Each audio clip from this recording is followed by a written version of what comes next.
everything will grind to a halt. Because you remember GPRT had also served notice that it was going to join this particular strike, and so on that day, if you go to all the public transport terminals, you will not see any bus moving or any car moving, and so everybody was going to then.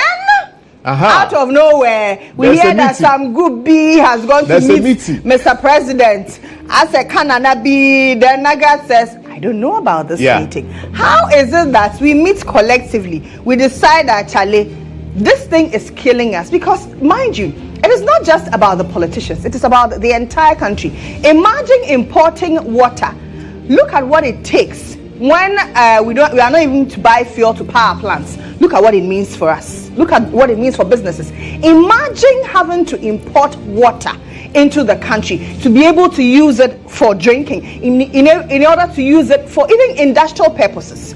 And if we sit and allow our water bodies to be destroyed in this magnitude, and then somebody will say, oh, I want to strike, and ask the government to sit up, then some kululubi is happening behind the scenes. Well, it would seem so, but those who met the president say that is not what happened. They stand resolute. They are not backing down on their demand. They are still going to go on a strike if the government doesn't heed to their demand and the government doesn't heed to the calls that they are making. For example, I mean, I heard, on another network, one of those who was part of the meeting with the president saying that the president is asking for more time.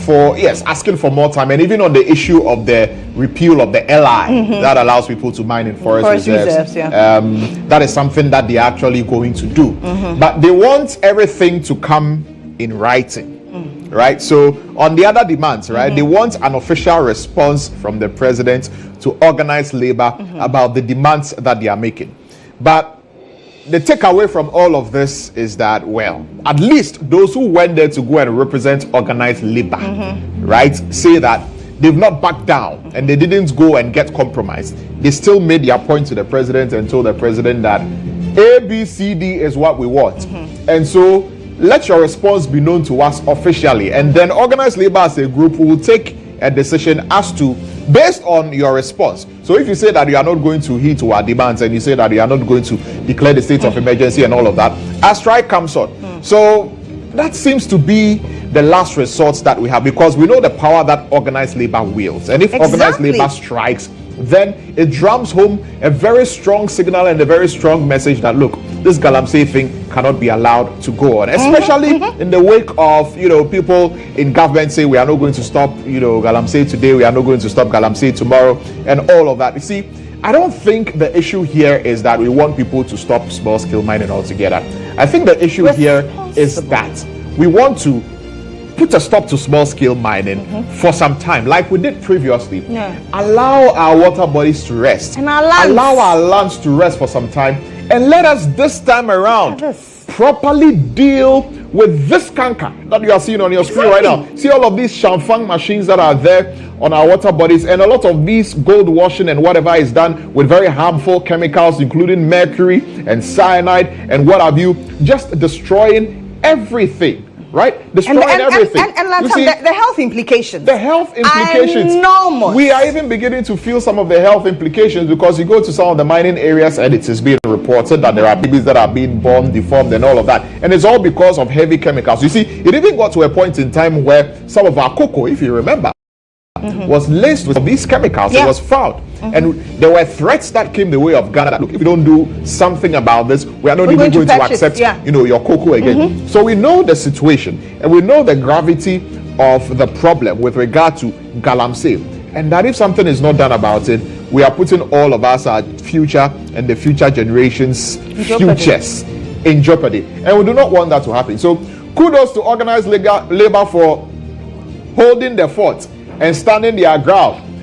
We don't know how come some of you knew about a meeting and some of you didn't know about a meeting, but you see, you shouldn't be too surprised about it, because from the side of government, one of the tactics that they will employ to ensure divide and rule. So they will try to get some of the people who are leaders of organized labor on their side, so that now when it comes to making certain decisions, if some of them are being compromised, they can just, some will say yes do, some will say let's not do, then everything come. That would be the, if I were government and if I were the president, that is what I'll do. No, but that That is what I is what a lot of leaders do. Yeah, because they can't afford once to there's a collective voice, then it means that you are doomed. So organized labor and those who went to that meeting should know that you don't have to let the entirety of organized labor down. Because all of you collectively made a decision. So some of you should not go and meet the president and back down and be compromised. See, if some of you have met the president and some didn't know about it, whatever position that all of you had, whatever position it is that all of you had, relay that to the president and let it stick and don't budge on it, so that even if it is some of you, you will see, and the president will see that there is a certain united front that cannot be broken. That is a signal that needs to be sent. So organized labor will be advised. But kudos to organized labor for standing their ground and leading the charge. And in the coming days prior to the 10th, we want to hear from the presidency that all the demands from organized labor are going to be met. Yes. We are going to declare state of emergency. We are going to halt mining. We are going to ensure that our water bodies, our lands are restored to sanity. Anyway, so welcome once again to the show. This is by way of intro. I know. Simple intro. But yes, you are welcome to the show. And we've got a great show lined up for you till it's 10 a.m. So it's a Friday, and on Fridays we like to take it easy. Very soon we'll activate the phone lines. We'll hear from you on some of these issues and all, because quite a lot has been going on. Yes. Demonstration to Galamsey, to clergy meeting. Yes, clergy meeting. And a certain prophecy. Now is the era of prophecy. So whose prophecy will come to pass? Well, we don't know. One God. We'll wait and we'll see who is going to, who is going to who is going to be the king of prophecies in this 2024 election? Who is going to assume the mantle of the nation's prophet? Anyway, our quote of the day is ready. Our quote of the day is by Walter Cronkite. He says, success is more permanent when you achieve it without destroying your principles. This one, the organized labor. A million gun salute. Success is more permanent when you achieve it without destroying your principles. So what is organized labor looking for? Today the organized labor, you take it, but it's normal. It's normal. What is organized labor looking for? Organized labor has a set of demands that they are asking of the president. Right? So in order to be successful, make sure that your integrity is intact. Stand your ground, because you are doing this on our behalf and we support you 100%. Don't let the president divide and rule. Don't let His Excellency Nana Addo Dankwa Akufo-Addo divide and rule and appeal to you and say that a strike at this time is going to be detrimental to the government. It is not good. It will not make his government look good and all. That is him. When he's thinking about him and his government and how his government will look moving forward. That is what he's thinking about. But tell him that what he should be more interested in is what he puts his presidency on the line to fight. Be citizens and not spectators. And he told us to be citizens and not spectators. Thank you very much, Limo. So in the spirit of citizenship, let's bring you a video of the day.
Oh, darling, he says, "Love me, make I love you." Yeah. So organized liver. Yeah. Love us, make we love you. Yeah. Love Ghanaians. Because make what Ghanaians you are love doing, you back. What you are doing is helping us. So please don't let the devil use you. Don't let the devil use you. Don't be divided. Organized liver. Don't be divided. Stay resolute and stay the course. Stay resolute and stay the course. But anyway, as today is a Friday, you know that we're going to pick your calls and we want to hear from you and we want to hear what you have got to say with regard to some of the things that have been happening throughout the entire week. And so that's what we're bringing to you on Inside Out.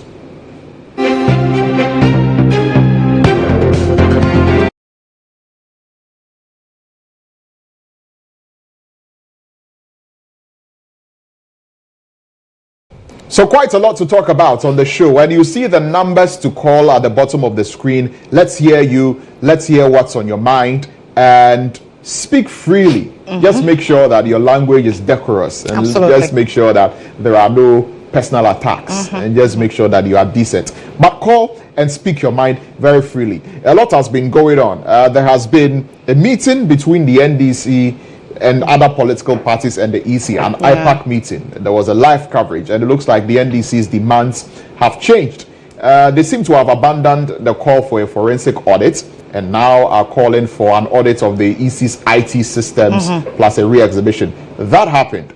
There were demonstrations. That happened. Now there is Galamsey issues. That also happened. So, I mean, say what you want to say this morning on all of these issues. We have our first call on the line. Good morning to you. Yeah, Lantam. Yes, sir. Lantam, how are you? I'm doing well. Alhaji, how are you doing? I'm also good. Good to know. Thank you for having me. Let me send my greetings to Director General Alhaji GHOne and First National Vice Chairman for NDC, our Chief Audu Sufa and Chairman General, and Excellency John Mama. Lantam, when you look about the Electoral Commission IPAC meeting, show that Electoral Commission, it doesn't know what it is. When you look about that meeting, it shows that Electoral Commission, they are super incompetent. Because when we call for the forensic audit, and they themselves, they know that NDC have a point. But one funny thing, and I saw with that IPAC meeting, the Madame Danko, or what's her name, when she rise up, saying something different, NDC should leave Electoral Commission alone, they should do the work. You yourself, and you can't hold the tree and let the tree stand up, and a person can mention a tree, and you sitting there saying NDC should leave them and they should hold the election. What kind of life is that? But let me tell you, NDC, we still call that forensic audit because something is not going well for the Electoral Commission. All right. When you look about that point and we have been raising, we have a good point to raise. When we say the equipment mix, let me conclude well. Yes. Equipment mix for Electoral Commission, they say no. And they came out to testify that NDC is speaking true. And when we say illegal transfer, they came out to testify that NDC is speaking true. But let me conclude and say in the organized labor, if they make mistakes, to go for this demonstration, it means that President Akufo-Addo will do more things in this country, and people will not understand again. Thank you very much. Thank you also for your call to us here on the show. We're grateful that you called. You can also come through with your call. You can see the two numbers at the bottom of the screen. Give us a call on any of those numbers and let's talk. A lot of Galamsey issues are very topical this morning because it's something that we don't have to let off. We don't have to let our foot off the gas as regards that issue. Who's on the line? Hi, caller. Good morning to you. Your name and where you're calling us from? Good morning, my sister. My name is Abu, calling from Sekendi. Calling from? Western region. Sekendi, Western region. Okay, Sekunde. Okay, talk to us. Sekunde. Oh, really? Yeah. I did not know that. We are going to have a new incoming MP, Lawyer Blay Ama. Okay. Yeah. The guy is doing very fantastic job in secondary. Okay. You know, this trip we are going to take the seat to Accra for His Excellency John Dramani Mahama to perform in his function as the president coming 2025, inshallah, December, January 7th, inshallah. Okay. My first comment to EC, I just want to warn the Mensa to tell her that we don't want to see declaration in chambers, his bedroom, as he did 2020. Okay. To declare the result for his own bedroom. Or if you want, you should go to the forest rider to declare the result. Otherwise, we will not accept him today and tomorrow. Because we cannot get the figures like 7 times in this modern world. So we are just appealing to her. The husband, if the husband is selecting, he should advise his wife if he wants to speak, and then to do a justice to the Ghanaians, not to listen to this corrupt government. And my Galamsey issue about the TUC, please, we don't want to hear anything like apart from the on the 10th of October. At least demonstration have to be go on because the emergency have to be another have to declare the emergency state of emergency. I don't like because we are in water region. As I'm telling you, for past 5 days now, 1 week now, I don't have water flowing my tap. And then if you go to the River Pra and Akobra, it's very sad. 2016, sometimes when we're crossing the bridge, you can see the fish are just flying, displaying on the sea. Now we can't see this thing. So we are just appealing to them. Every Ghanaian to rise up. This is not about MPP or NDC or who am I. It's about Ghana, our future. Water is life. Forest is our life. Without breeze, without water, you cannot live this earth. Absolutely. So we are just appealing to every Ghanaian to stand firm and then kick these criminal people out of this country because they are so corrupt. I'm robbery. I don't know how to describe them. So thank you very much, my sister. You're welcome, and thanks for sharing your thoughts with us this morning. The Sekunde Abrante. I didn't know that Sekunde was also Sekunde. That's the original name. Sekunde. Sekunde. Yeah. Sekunde. Yeah, Sekunde.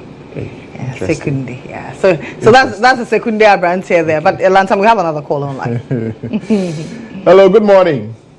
Hello, good morning. Yes, sir. Thank you for joining us, sir. What's your name? Where are you calling us from? Lantam, I'm calling you from Kintampo North. Okay. Great to have you. In fact, MPP and Nana Akufo-Addo is not helping Mother Ghana. What are we seeing? Prior to 2016, this is not what Ghana is. And looking at people's lives, and looking at the hardship in the system, looking at unemployment rate, looking at state capture, looking at inflation, food inflation, my brother. Ghana is no more a joking place. What is wrong with these people? Is that what they promised us during the opposition days? Anyway, we are praying, come 2024 December, John Mama is coming, Honorable Joseph Kwame Kuma, a.k.a. Jakala, is coming from Kintampo North. We are renewing his mandate again. They can't take us for granted. They can't take us for granted, my brother. Ghana is no more what they are seeing. If they can buy Kenke 7 series, 8 series, we the ordinary Ghanaians, we cannot afford it. How much is salaries? Ghanaian workers are today down. They cannot do anything. What are they telling us? My brother, I will release you guys. God be with you, people. God be with you too. And thank with you. Our spirits. Thank you for your call to us here on the show. We appreciate it. You can also come through with yours. Call any of the 2 numbers on the screen and let's hear you. We have another caller. Hi, caller. Good morning to you. I trust you're doing well. What's on your mind? Hello, good morning. This is Mr. Lantam. Lansa. Al-Hassan. Al-Hassan. Calling from Katamanso. Okay, talk to us, Al-Hassan. What the NDC is talking about, I don't understand them. Okay. Always they bring issues and withdraw. If you can remember 2020, they said that they have won election. They go to court, bring evidence, no evidence. Recently, we go back to this, what do you call it? They say that the EC is not doing his work well. Bring evidence, you don't have evidence.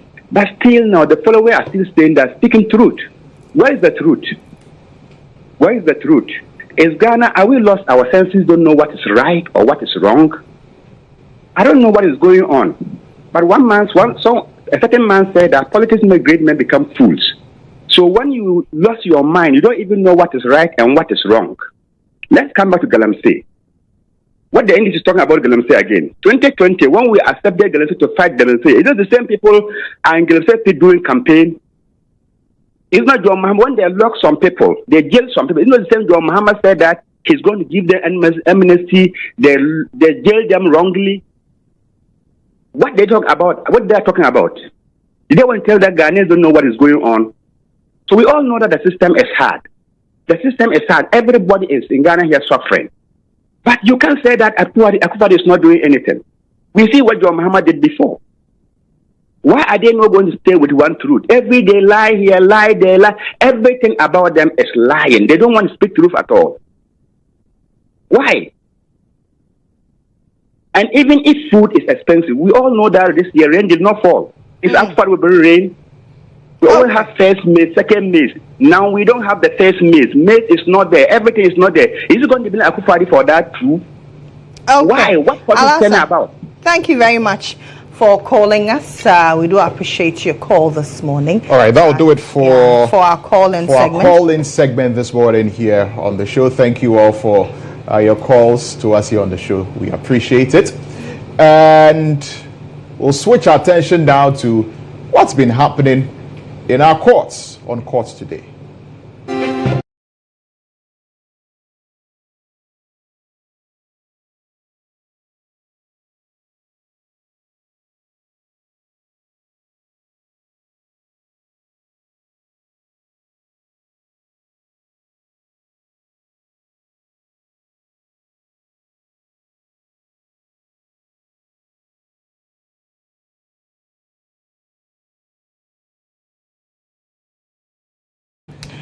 Welcome back. Now time to head to the courts. All rise. Captain is here. Captain, good morning. Good morning, Lily. Good morning, Lantam. I'm surprised Lantam is saying that he doesn't know that second D.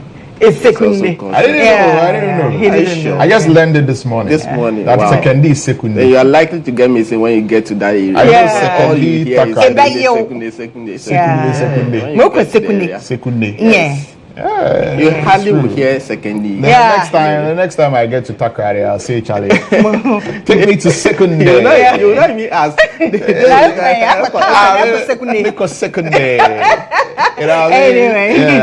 Anyway, but what's Morocco second day. Morocco second day. Direct you to the second. Njo. Okay. Captain. You come and be speaking different fancy. But you love the Tadi. Yes. Tadi Kipos. Yeah. I say.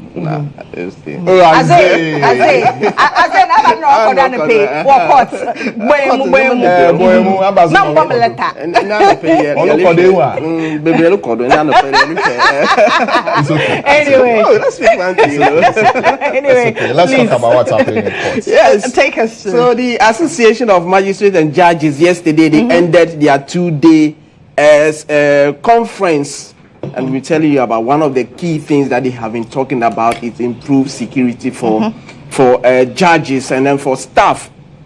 They are saying that all that we have is a policeman bringing us from home to the court and taking us from court to our home. After that, they leave us to our fate. Is that also a security? So these are some of the things that the judges have been asking for. They are all calling for an improved security so that they will have a sound mind to be able to, our courts, the way our courts are, they are open. Anybody at all can enter the court without any form of security or the other. Who knows what somebody is carrying to enter the court? The judges are worried about that. But who specifically made this point? Let's go listen to the president of the Association of Magistrates and Judges, Justice Henry Anthony Kofi, also a justice of the Supreme Court.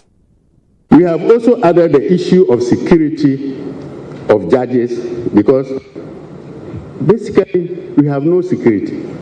We have policemen, all right, but they go with us in the morning to the court, bring you to your house if you are lucky, and then they go. I don't know whether we call that security. This is the only country I know where people enter courtrooms, especially even the Supreme Court, the Court of Appeal, the High Court. I have been to several places. We were in Rwanda recently. Even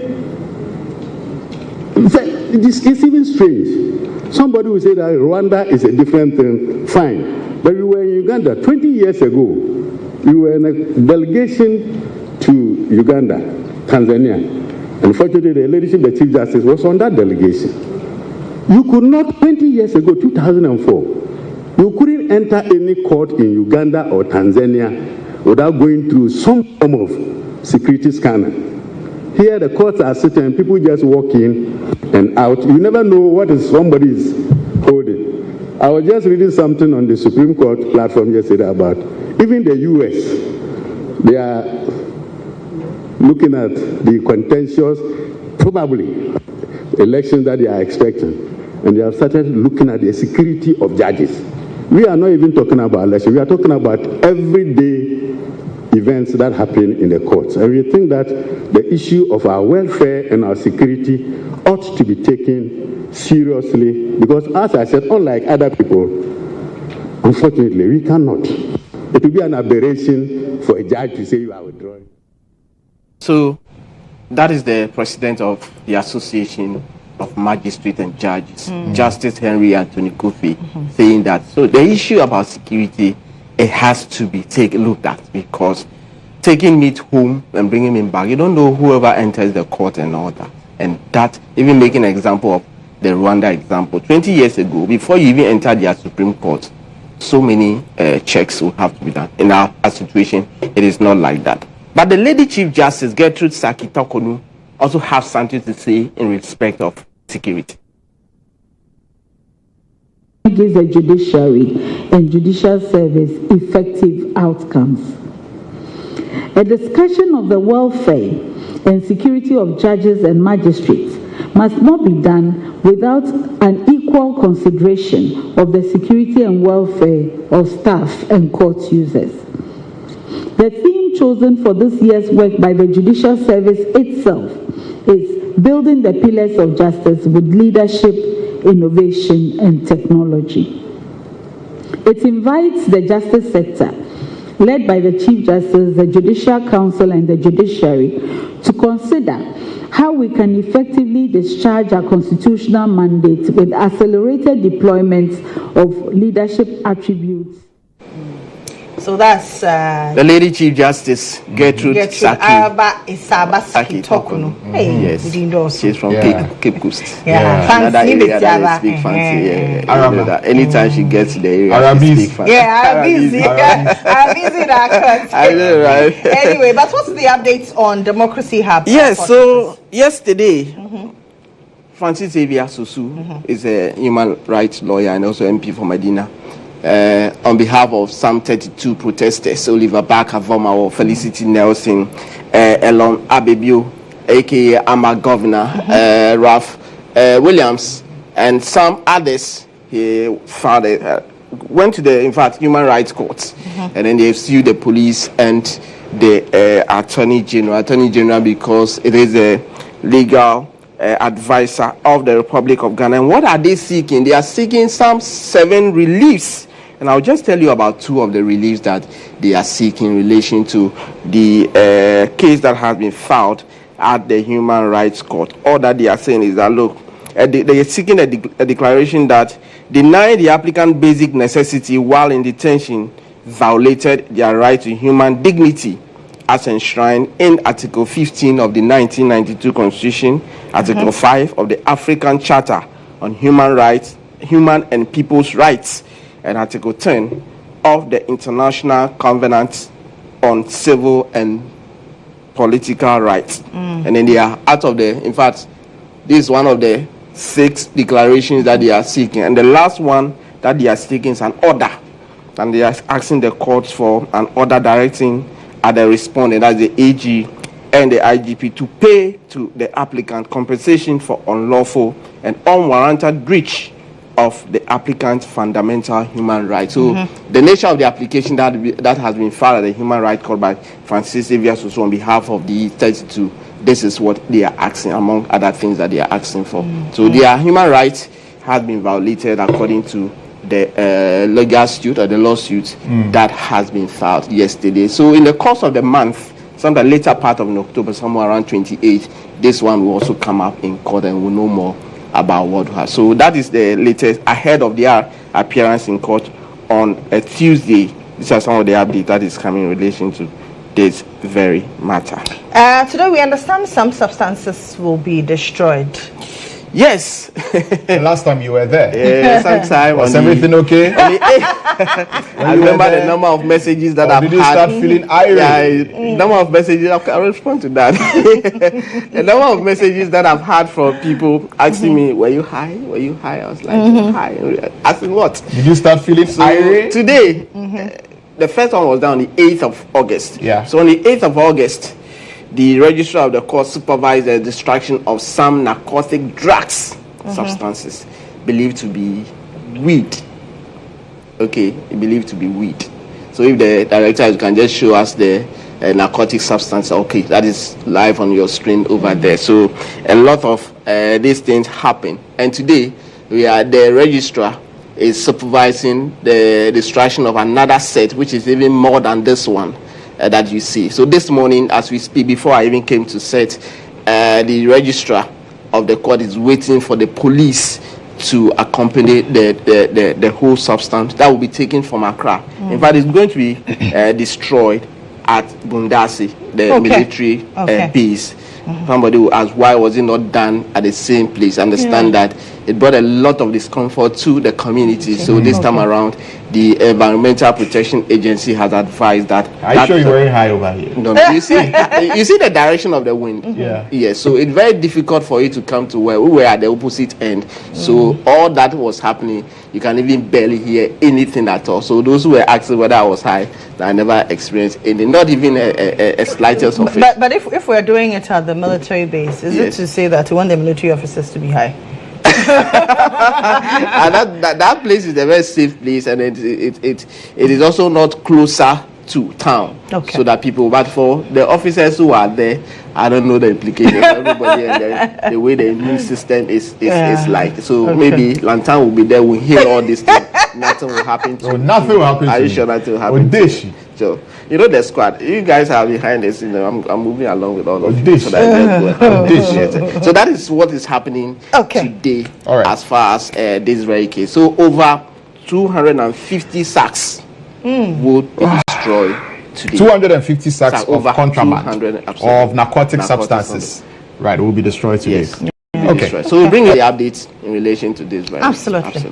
We'll be looking forward to that. All right, thank you very much. On the flip side. Mutalai Dusave bringing us courts today, as usual. Stay tuned. We'll return and tell you what's in the papers.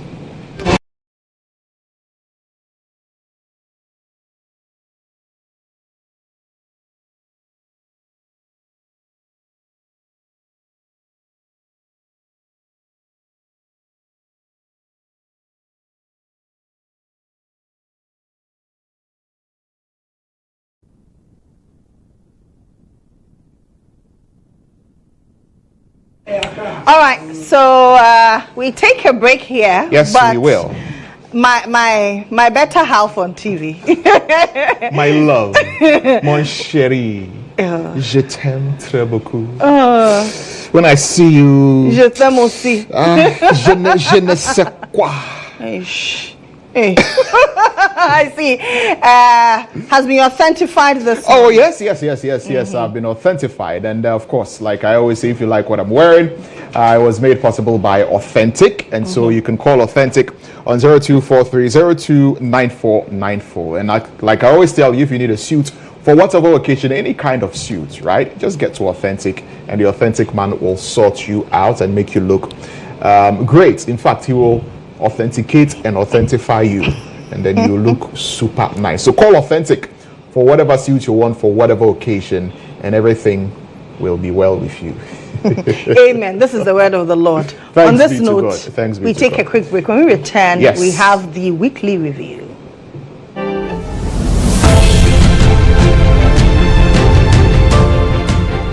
GHOne OV van has been one of the best vans I've used personally in this country. It runs a system where we are able to run on Dante to be able to do our broadcast mixed well also from this van. I've used this OB van for quite a number of big productions, i.e. 3 music awards, the late President Rollis' state funeral, Miss Africa Awards and a number of them. My experience with the GHOne van has been the state of the art equipment they have.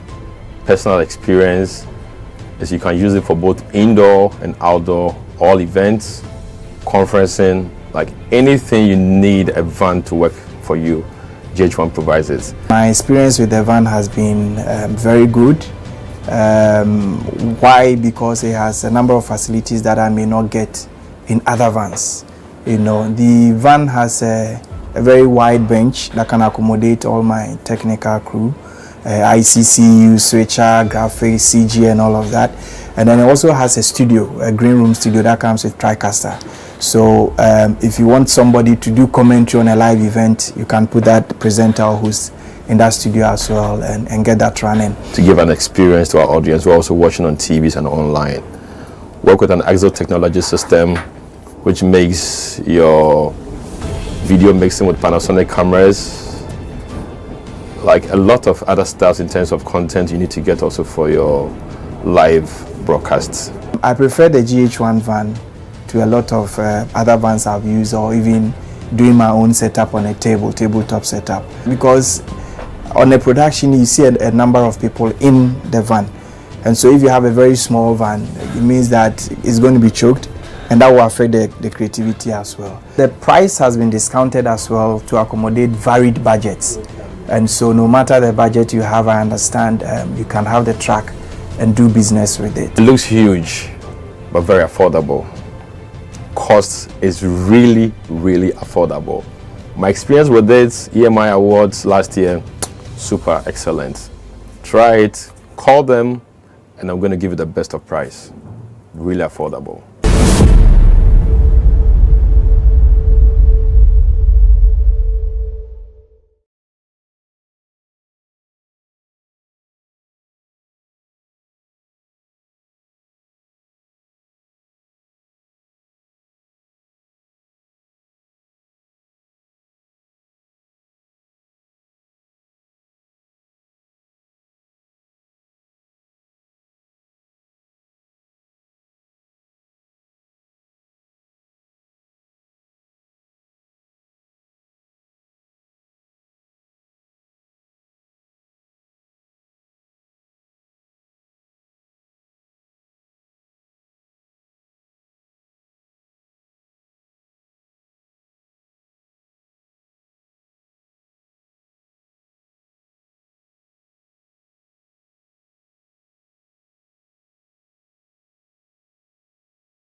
With some prophecies. It's now time for the weekly review.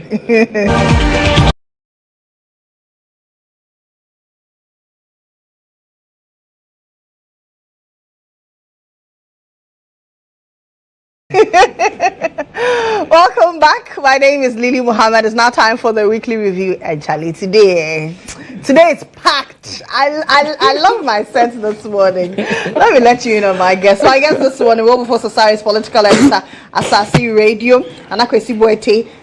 He's a private legal practitioner. Audu Mohammed is managing editor of the Custodian newspaper, and our very own Ibrahim Alasan. He's the head of political desk here at the EIB network. Today. Good morning, gentlemen. Good morning. It's good to have you, and it's good to be back. Yeah, good to be back. Good to have you back. Where have you back? Oh, I went on a small leave. There's no small.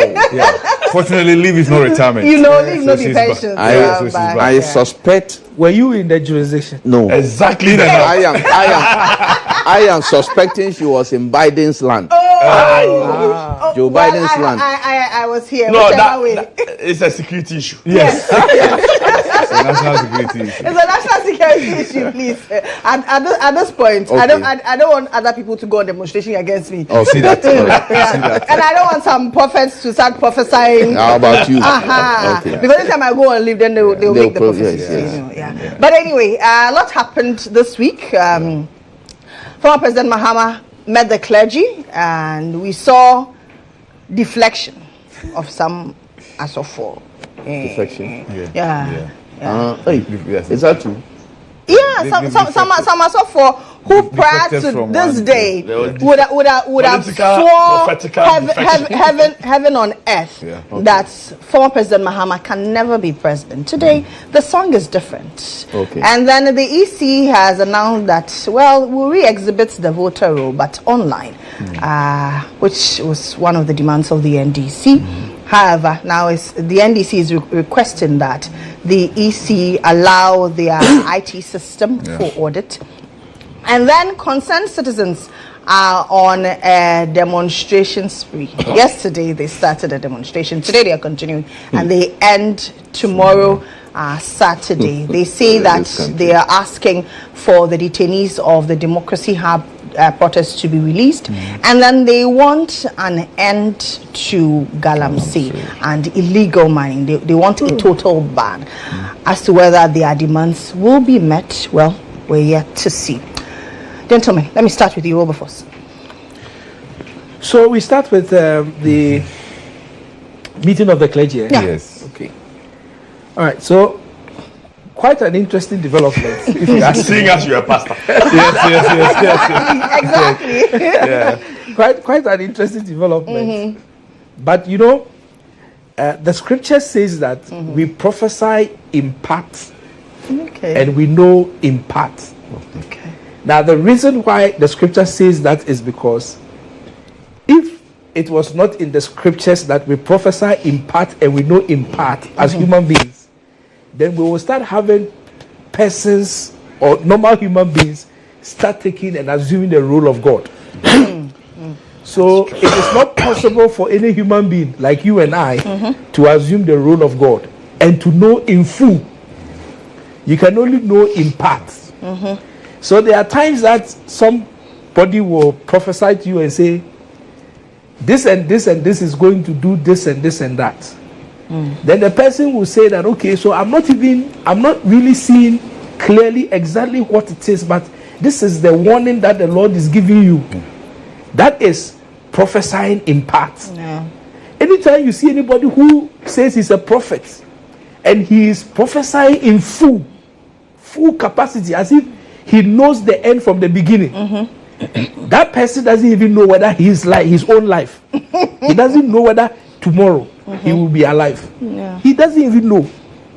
So when you hear people prophesying, and because of my religious background, I am a student of prophecy. I believe in prophecy. I have seen prophecy. I have heard prophecies. I have seen prophecies manifest. And so I will not sit on television and derogate on the power of prophecy. There is prophecy clearly written in scripture. And I can give examples of prophecies in scripture that came to pass. But the most fundamental example that we use was when a prophet went to a king and told the king that, put your house in order because you are going to die. That same person who received the prophecy turned against the wall and prayed and asked God that, look upon my works and have mercy upon me. And God reversed that earlier prophecy and said, because of your prayer and your request, I have extended your years by another 15 years. So that prophet who came to prophesy, when he came out, he says that the prophecy is, put your house in order. You are going to die. That was a part. He prophesied in part. But when the person now turns and speaks to God, another part of the prophecy came. And that person who was supposed to put his house in order and die extended his years by another 15 years. So I'm only saying that God is so wise that he made it such that his own people that he has anointed, they will prophesy in part and they will know in part. So when you hear anybody prophesy, just know that the person has prophesied a part. There could be another part that the person didn't see or doesn't know, and God didn't give to that person. So, and I know we are talking about this all because of a certain prophet, Owusu Bempah. And that's because Owusu Bempah in the past has prophesied in part about elections, and his prophecies in part came to pass. And so it would appear that he has assumed that role of saying that he prophesies in full. I don't agree with that. The nation's prophet. He prophesies in part. And so some time ago, he saw something about a certain man or a certain president and prophesied, and it came to pass. Could it even be that that prophet's prophetic unction was subject to this particular person, and that if the particular person is going off the face, is there a possibility that that person's prophetic directions that he gave concerning that person also faces out, so that you don't have to get involved in other things? Could it be possible? Because other prophets are also prophesying and are saying that, this other person is the one that their God is telling them will win the election. And some of those people who are also prophesying in part on the other side are also very serious prophets. So we are talking about serious prophets prophesying in part. And let's be very careful how we work with prophecies, because even when the prophecy has come, it is for you to war with it. It's not for you to fold your arms and say, now I have the prophecy, so now I'm good. No. As Christians, and I'm ending, as Christians, when you receive a prophetic word, you are supposed to actually go to war with the prophetic word and to enforce it and to make sure that it comes to pass. Could it be, dwelling on your earlier submission about a certain prophet who told God that, God, look at my heart? Could it be that former President Mahama also went to God after Prophet Owusu Bempah said, you can never be president, said, God, look at my heart. And now God said, because of your heart, I'm giving the country back to you. Well, just maybe. Just maybe. But you see, the other side of it is that for me, when it comes to politics, I believe that God is the one who raises kings and he's the one who removes kings. I believe that. And so if somebody became a king, I believe that God's hand is in it. And so that is why he's in that space. Just like the President Akufo-Addo, I believe strongly that he became the leader of our country at a time when God had purpose for him to become the leader of the country. Because he had tried several times, he couldn't. Mr. Mahama has become leader of this country before. I believe that he became leader of this country at that material moment because God wanted him to be leader. What it also tells me is that going forward, on the December 7th elections, whoever is going to emerge as leader is going to be somebody that God's hand will be upon to become leader. Would it be Dr. Muhammadu Bawumia or would it be John Mahama? It is actually not just a decision that is in the hands of God, because the people of Ghana have to go and vote. But I strongly believe that out of the exercise of the people's franchise and our voting, whoever will emerge as the leader of our country would have emerged in the purposes of God for the country. Nana? A man is a student of prophecy. I was waiting for his prophecy. That's a good one. No, I'm not a student of prophecy. I don't even believe in prophecies. Oh, you don't? No. I believe in God, all right. I'm a Christian, but I don't believe in prophecies. I don't believe that that a lot of these pastors see what is going to happen in an election because God tells them. I don't think God, it's like football. I don't believe that God will reveal the scores of the match to anybody. Really? I don't believe that. I mean, and that's me. But the Muhammad encounter with the clergy, for me, it's not about Prophet Osubempa at all. In fact, my surprise was that he was then the one that laid hand. What it tells me is that Prophet Osubempa has seen where the momentum of this country is, and is just taking that flow. That's about Professor Osubempa. What did I see on the day when former President Mahama met the clergy?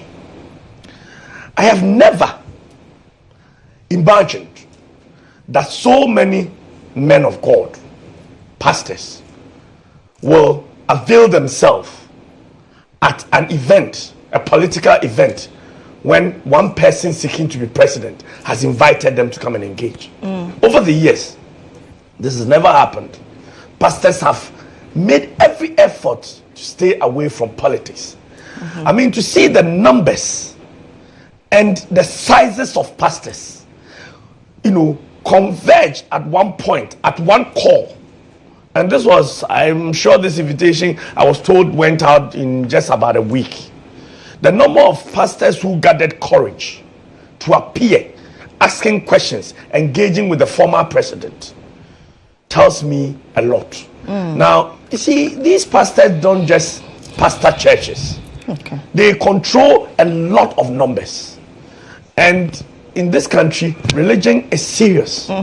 So when you see these numbers of pastors all converging at the instance of one person, what it tells you, not only that they have observed that the country is moving in a certain direction, but they desire, in my opinion, that the country really moves in that direction. And for me, this is what you saw. And that is significant. You see, they say the voice of God, the voice of the people is the voice of God. And so at the end of the day, if so many Ghanaians, and look, like it or leave it, Ghana is predominantly Christian. And so when you see a certain line in Christianity, trust me, it is a certain line in the country. And when you see, I don't think that any pastor will go and proclaim something that he knows his entire congregation will be against.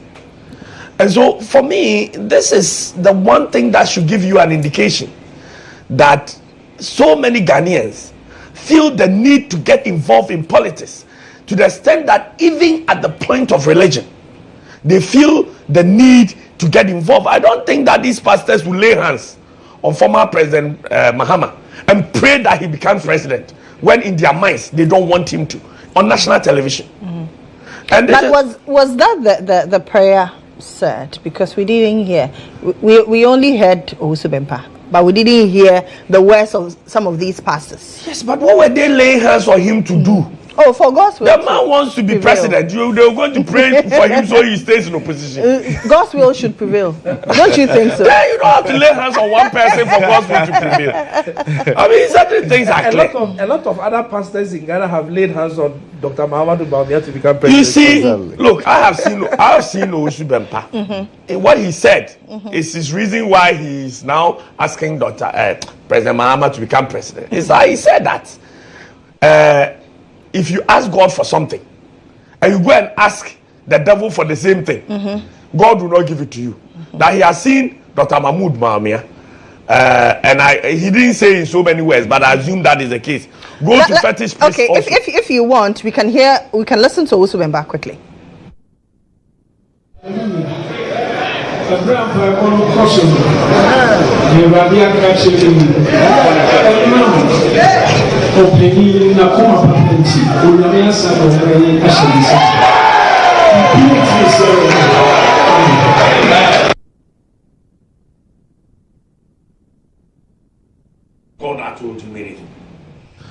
I don't. But I believe. I have seen. And it's not God that has told me. I've seen the momentum of this country. Okay. I am sure all of us have seen. I am sure sitting there on the day in that auditorium, seeing the pastors, seeing everything that was going on. It was easy to say that it is not difficult to predict that God has put the country back in the hands of His Excellency John Dramani Mahama. If God wishes that he lives up to that point. I mean, you don't know what happens tomorrow. Yes. But the truth of the matter is that when you put all prophecies aside, there is a very single most important evidence in all of this that's happening. And it is that a lot of Ghanaians are not happy with the current MPP government and its dealings. And they desire to return to John Mahama and the way he ruled Ghana before. It's as simple as that. Amazing. How do? The way he ruled Ghana before. 4 years of darkness. Lily, I am a Muslim. I believe in spirituality.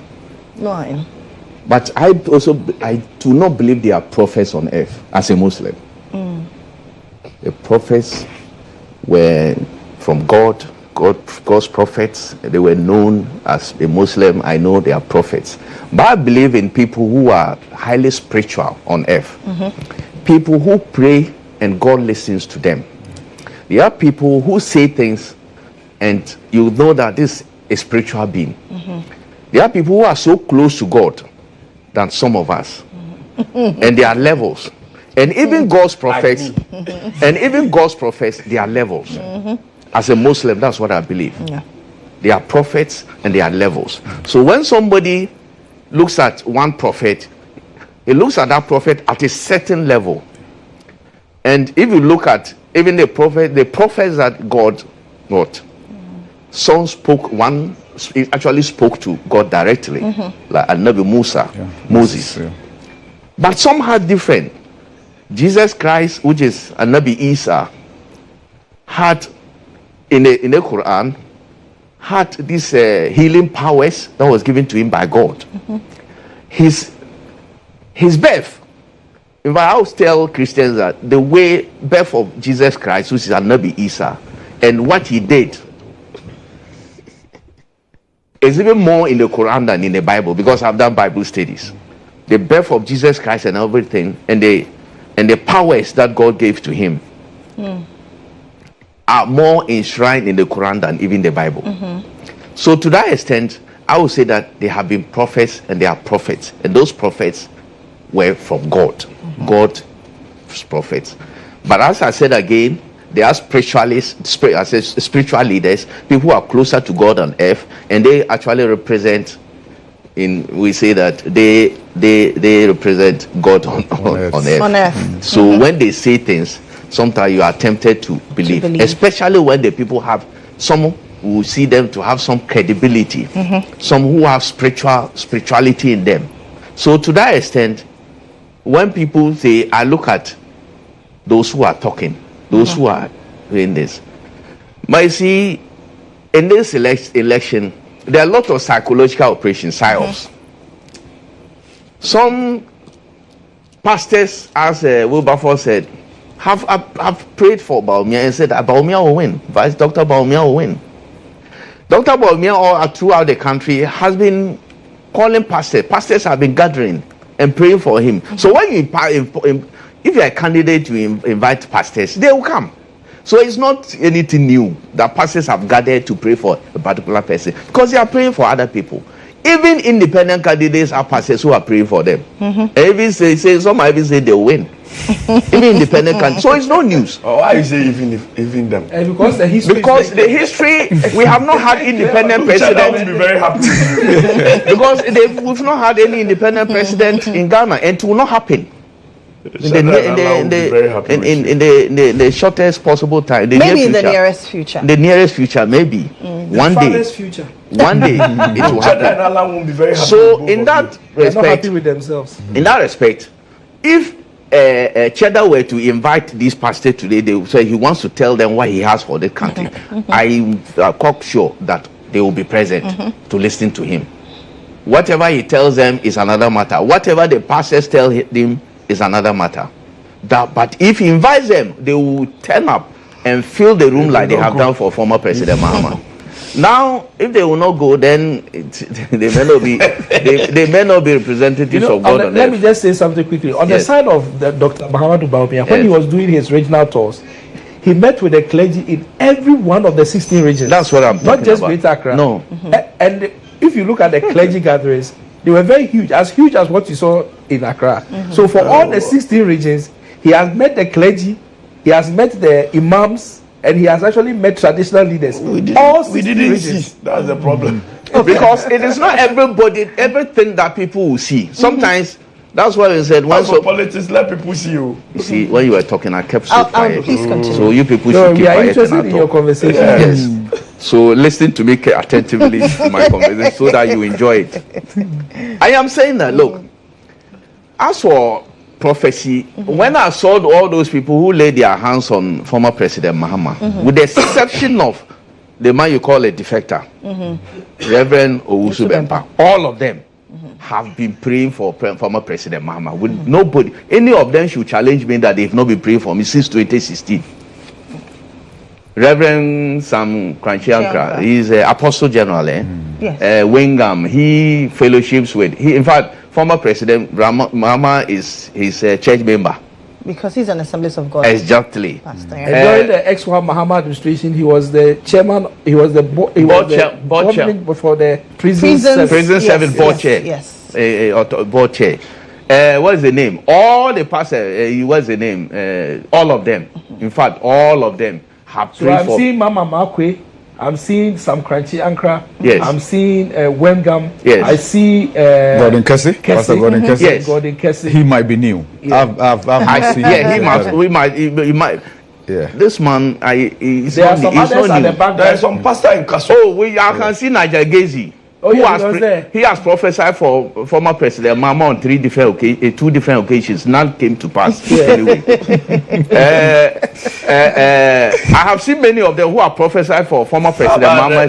The one in Kaso. That looks like Bishop. Yes. As for him, I don't know him. Frankly, I don't know him. But let me flow. I am saying that the pastors will pray for you. They were. As I said, apart from Reverend Owusu Bempah, the one you mentioned is part of the team. All of them have prayed for former President Mahama before. Anybody should challenge me, and I'll provide it. 2016, 2020. You can, if you don't want to believe it, you have said what you have said about the certain direction that direction will be seen on December 7th. So sit and watch.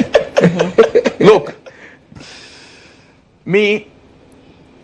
If somebody says that God will always help those who help themselves. Sure. If somebody prophesied that I'm going to get 1 million Ghana cedis, and I sit in my room and lock myself up and wait for that and wait for 1 million cedis, they may even bring the money and I will not see it. You work for it. The people who prophesy for the man who say he prophesied for President Akufo-Addo 2016 and 2020. To win that he was going to win. Look, everybody saw the work then candidate Akufo-Addo did in 2016. The man went to every village, every hamlet to campaign to sell his message to Ghanaians. 2020, even as a sitting president, he worked so hard. He went everywhere to retain power, especially when there were a lot of crises in this country. COVID crisis, banking sector cleanup crisis, men's gold people were on the street. Galamsey was, people forget that there was moratorium on Galamsey for 2 years, almost 2 years. The crisis, he worked hard for it and Ghanaians gave him because he sold a proper message to Ghanaians. And that's how you do and win power. Look, I as I said, I'm a spiritual being. I believe in spirituality. But I also believe that if God says you are going to get something, you have to work for it. I bet you, let former President Mahama, people that say he has won already, let him sit at his residence and not campaign to tell Ghanaians his message. On December 7th, he will have the shock of his life. Because God, as you said, the voice of the people is the voice of God. And the people who are going to decide But you see, when God decides that anybody will be president of this country, it doesn't take any prophet, any malam, any imam to make it happen. God can only use them. Okay. But God can even refuse their prayers, because sometimes you pray for God to help you, but your prayers will be delayed because of a certain reason. It may happen one day, but the time you want it, you may not get it. It doesn't mean God has forsaken you. Yeah. But at the time you are praying for that, what you want, God doesn't want you to have it. So this election, God will actually decide, and the people will decide on December 7th. As for this thing about the move of the country, people are moving, you can say all manner of things. Look, I can also tell you there's a movement in a certain direction, and that movement will manifest on December 7th. That movement will. So let's see. Okay. Let's see who. And you see, God doesn't have, one pastor said this one will win. God doesn't, it means God is divided. God doesn't. It's the battle of the prophecies. When God, we have a God. When he speaks, it's final. Nobody can change what he says. And I don't say God is an. Well, sometimes God is not an indecision God. We can when we go back to him and plead. Yes, I know that, but he's not an indecision God. No, God doesn't play like people who. God doesn't suffer from indecision. No, when he decides, he doesn't play chess. It is kun fire kun. When he says be, it is. That's how God is. When God says be, it will be. When he says it will not be, it will never be. But me, everybody will be praying. All the 13 presidential candidates are praying. Yes. God will listen to one of them. It will not take one prophet or another for God. It is like when we go to the World Cup. Yes, every country will be praying. Didn't we hear if all the teams come around? Didn't we hear that Benin? I don't want to mention names. That people go to India for spiritual powers. Yeah. People go to, they can make things happen. What is India's performance in World Cup? Benin. People go there. Strategy. I know. So I had this. I'm sorry to take this time, but Ibrahim is fine with me. So the scripture that I was looking for is 1 Corinthians chapter 13, verse 9 and 10. It says that, for we know in part and we prophesy in part. Yes. But when that which is perfect is come, then that which is in part shall be done away. The part one will be done away. So because the perfect has come. Some part ones will be done away on December 7th. And the perfect one is only from God. So when we have voted and the results has been counted and the figures have been tabulated, we will know the perfect. Well, yes, really. Okay, so and I'm sure viewers know my views on these political forecasters. I don't think they are prophecies. They are forecasters. They are, it's forecasting. And trust me, if you followed elections since 1992, Lily, you could just sit here and make your own prediction as well, right? If you study things happening, just as we have some polling agencies predicting MPPs winning parliament, there will be a runoff, or NDC Solutions, NDC is winning, Global Info Analytics, NDC is winning, and then there was that one that came from the presidency that said there will be a runoff. That's exactly what these pastors are doing, because Reverend Kusi Boateng says Baumia will win, and there's no runoff, it's one touch. But still, Kusi Boateng, that's the one that was the cathedral man. Yes. Okay. And yeah, he's the one. We should show. He's the one. He's the one. So and his source. Yes, his source is the same God, right? Now Osubempa is saying Mahama will win.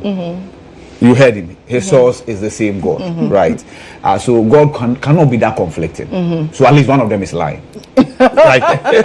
But you cannot say it now. I said one of them is lying. December 7th.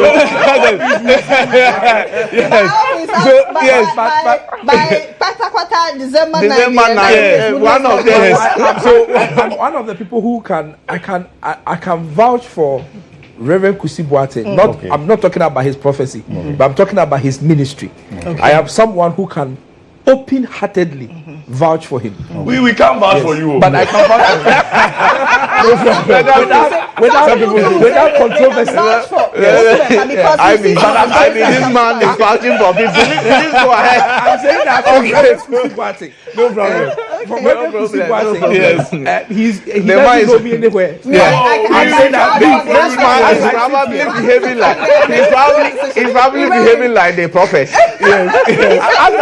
As I sit here, I can vouch for him. No problem. I believe in his ministry. No problem, Reverend. No problem, Reverend. I understand. In essence. So what is his prophecy? What is his prophecy? No problem. At the end of the program, I'll prophesy. No problem. No problem. No problem. So yes, but back to the meeting with the clergy. See, I'm a student of politics. I think that's a masterstroke. See, what Muhammad did, and the display, the fact that the people knew they were on TV and that they will be aligned, right? And yet still they did what they did. It's a political masterstroke. I've said this and I repeat, religion will play a huge role in this year's elections. You either take it, work on it, or sleep and get bent. Right? Now, what we admonish people against is using this to inflame passions on religious lines. Right? That we condemn in no uncertain terms. So for instance, say that, oh, vote for me because I'm a Muslim. Vote for me because I'm a Christian. That we should not encourage.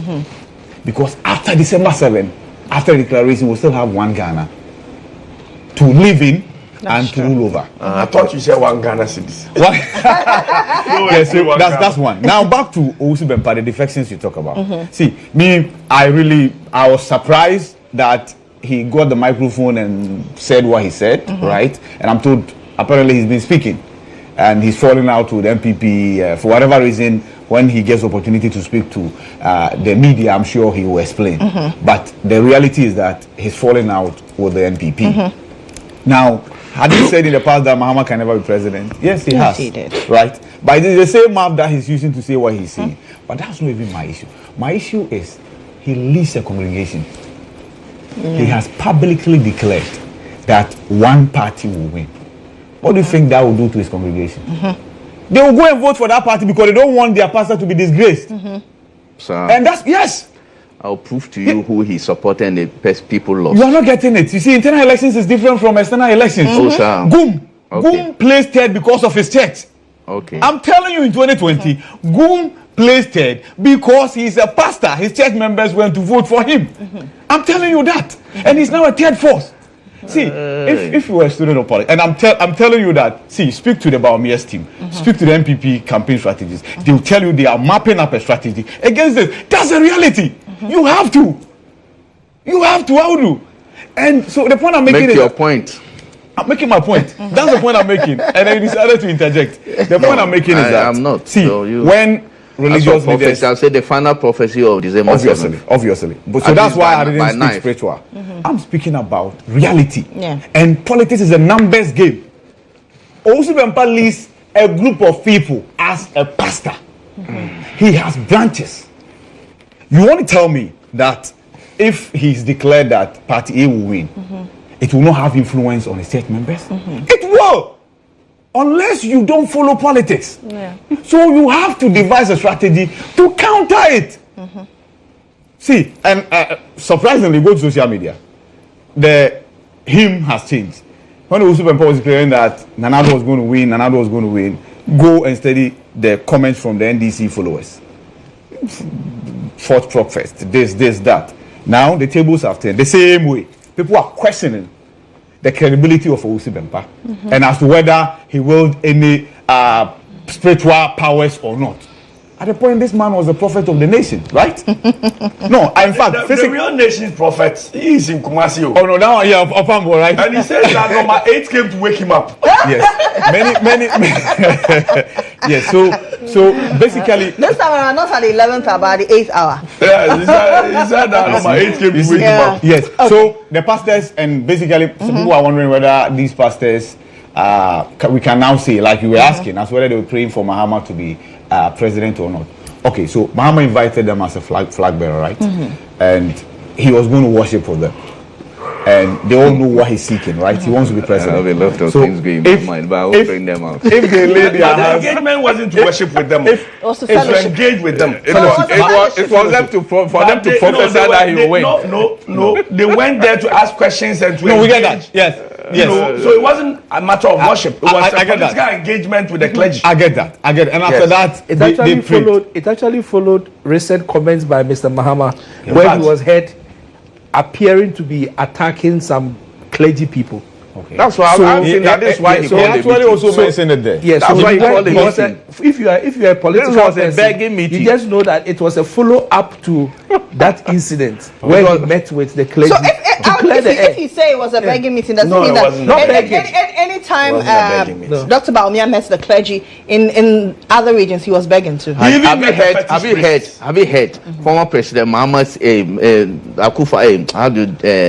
how do you call him? Muhammad Baumia say. Have you heard Baumia say that pastors, chiefs, imams, and others are hypocrites? But President Muhammad has never said that. Some.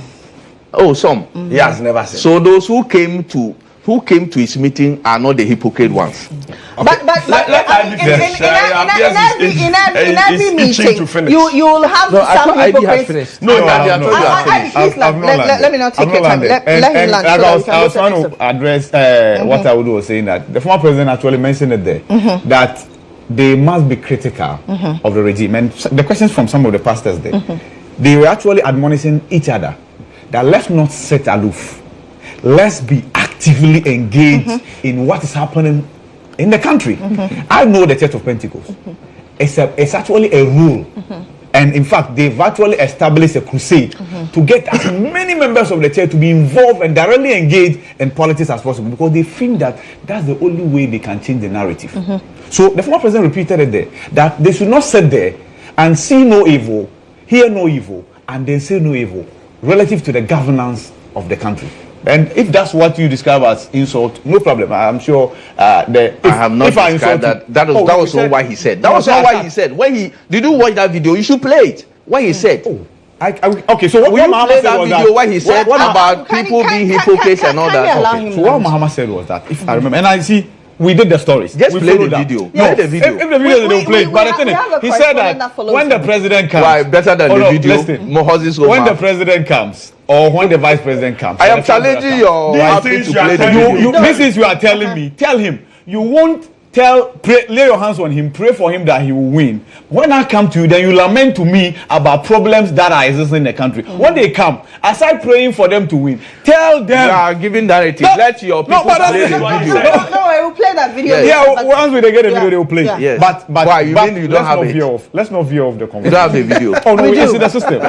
Let them play. I like to watch the video again. Yes, let's not veer off. Let's not veer off the conversation. But you see, the point I'm making is that religion will play a part come December 7th. Religion is definitely the opium of the masses. It is.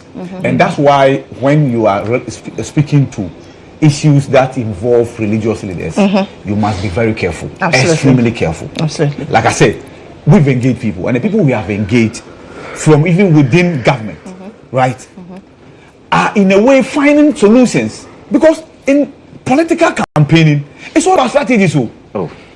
It's all about strategies and countering the strategies. But we all accepted religion. Ghana is we are supposed to be a religious country. Exactly. But we do all the worst things. Yes, so basically, to wrap up this submission, moving forward, all we can do is to admonish our politicians not to inflame passions on religious lines. Because that, as they say, religion is the opium of the masses. It can burn us and it can burn everything that comes with it. The video you are talking about is actually a GHOne video. It is their video. The one I have. It is their video. It's a GHOne video. It is their video. So send it to Don't worry. Don't worry. Okay, so let's explain something. Let's explain some technicalities. Leave the video. Let's explain some technicalities. Leave it. Yes, but let's explain some technicalities. Let's make progress. See, they are able to play things that are in the system right now as we speak. Because this has been used in the past, we don't have to go and search for it. No, we don't have time for it. Thinks that you have the video and no. Yes. I totally understand. We have a lot of things to talk. No, just a comment. You 20 seconds. Yes, sir. You worship at a church. Yes, sir. You know your church, they are MPP people and NDC people. Yes, a lot of them. You think that your head pastor, Reverend Takia Bishop Takia Boy. Okay. What he says is what everybody will follow in your church? In terms of voting politically, no, I don't think so. Okay. Let's go ahead. I don't think so. Anyway, yesterday, concerned citizens hit the streets. Today, they are hitting the streets again over the Galamsey menace. They are also asking that the detainees of the Democracy Hub protests be released, and they are asking that illegal mining be banned entirely. And then Labour met the president yesterday over the same issue. And the president says, give me some more time. I know your request. I know what you're asking, particularly with regards to the LI on mining in forest reserves. It is on the table, but your quest for a total ban is what I would ask for more time so I can consult further and deal with. Ibrahim, let me start with you because I ended with you. Yeah, Labour. Okay, so aside Labour, I think yesterday I got a statement from the Catholic Church. They've also declared that on 11th of this month they are embarking on a protest. Accra Diocese. Okay, it's Accra Diocese, yes. And then they are going to petition the president. Yes, right. So I said this earlier when we started this month that it looks like it will be a month of protests. Most definitely, most definitely. And Labour has said it's common with election years. Yes, don't worry. Yes, it's either strike or protest, right? Okay, so and the president met them. It's good the president met them, to be honest with you, and because I expected this to happen. You remember the Snit Hotel, Bruhaha, when Labour decided to declare strike. There were some movements in that regard. Subsequently, Banyachampon withdrew, or Rock City withdrew, and then the strike was averted. I'm thinking something similar will happen. Some grounds will cede relative to the demands of the labor union, especially now that we are told that the LI that allows for mining in the forest reserve, the president has assured that its implementation can be frozen. It doesn't even have to go back to Parliament for revocation. No, when Parliament passes a law, the implementation lies in the hands of the executive. The executive can decide to defer the implementation, so it doesn't have to go back to Parliament. So the question I want to ask is, okay, so if the implementation is deferred, what happens to the licenses that have been issued to people to mine in the forest reserves or prospect in the forest reserves? What then becomes of it? Are we withdrawing those licenses, or we are going to also freeze them?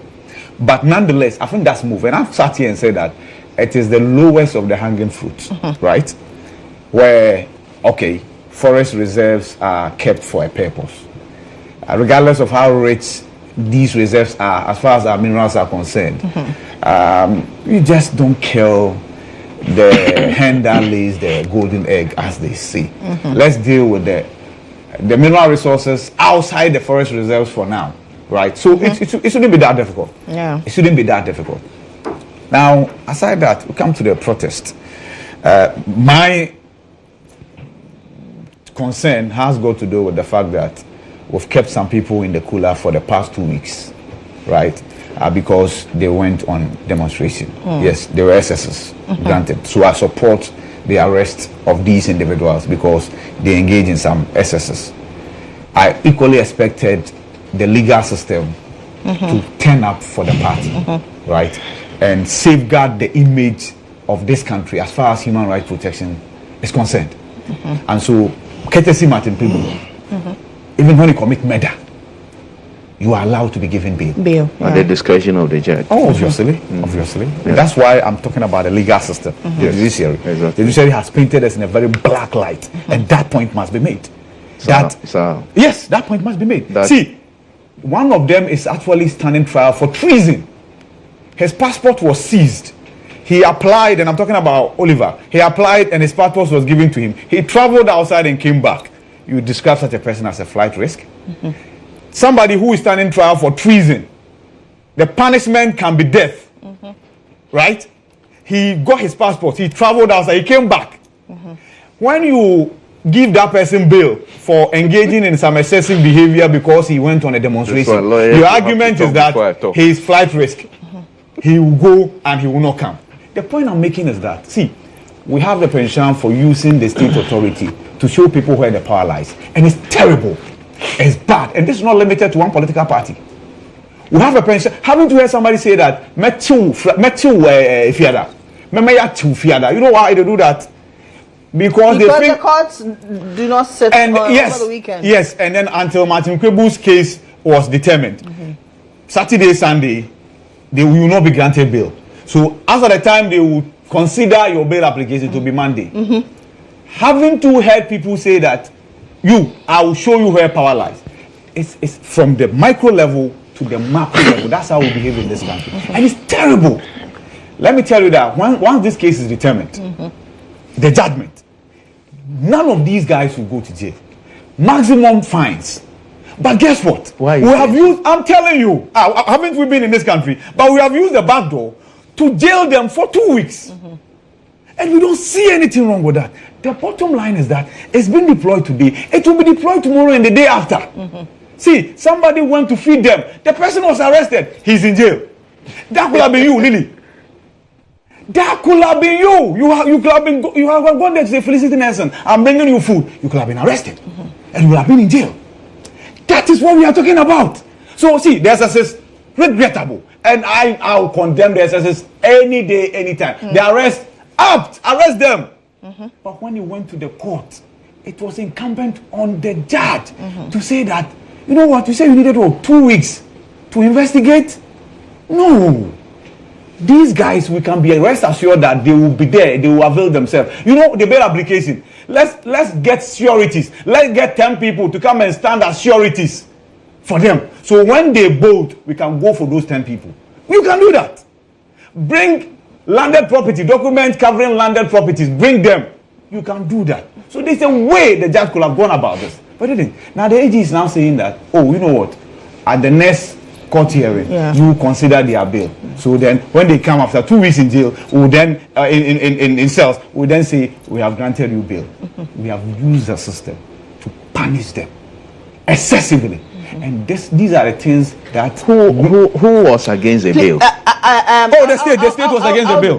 The AG was against the bill. The state was against the bill application. Okay. The prosecutors said they needed time. Yes, they needed time to investigate. See, we do these things and we give this country a bad name. I was not in the country.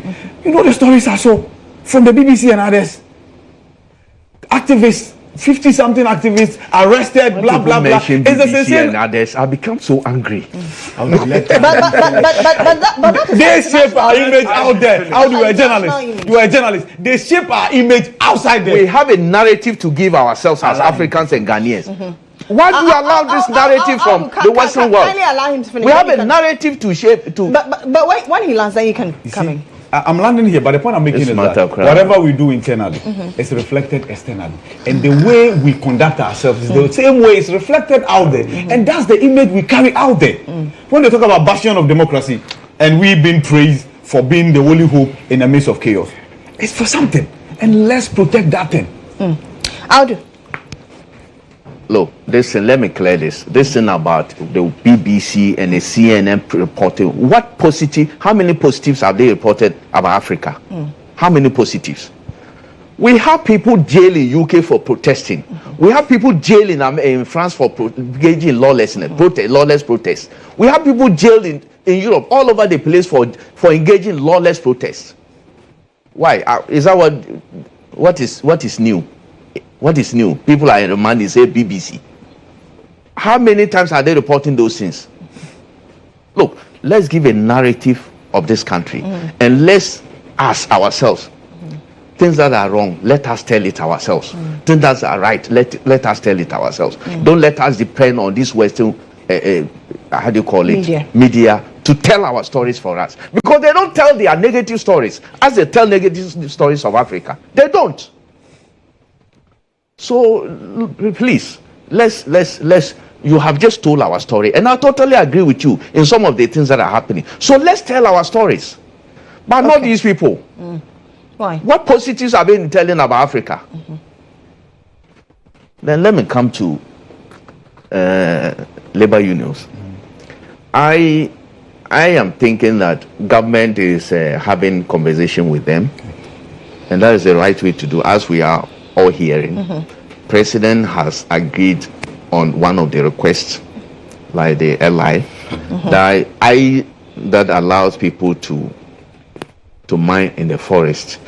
And in fact, that LI does not allow Minerals Commission to give license to small scale miners. So if you see any small scale miner in the forest, then the person may not have a license to do. I understand it's given to large scale miners because they know how to deal with forest and mining in the forest. But even that, our understanding is that President has agreed to either repeal that one or put it on hold. Apart from that, they are also calling for a state of emergency.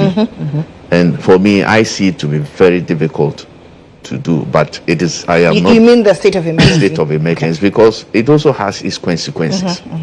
They also want the deployment of the police into the mining areas. Haven't you gone this route before? To remove all the mining equipment. We have even banned equipment which are supported wholeheartedly. We have done all that. We have put moratorium. President put moratorium on small scale mining for almost 2 years. We've gone this route before. We've done all this before, and we have not succeeded. So there must be a different way. And that does it mean that there's obviously something we're missing in this puzzle? There is something. Look, I have said that this, whether you like it or not, this thing about Galamsey is highly political. Why the labor unions and Accra talking about demonstration? The two main political parties are in the mining area, encouraging miners that they will have their jobs. But what they are all preaching against is that don't mine in water bodies. Don't go to the forest. Right now, currently, all of them, the two political parties, all their reps are the mining areas. Talking to the so-called Galamsey people that, look, we will let you do your work when we come, but we will not allow you to mine in water bodies. And I think that should be the way to go. I don't understand why somebody would take his machine and enter and be in water and say that he's looking for gold. And the chiefs are there. The municipal authorities are there, the police, every district has a director, all of them are there, and these things have been happening.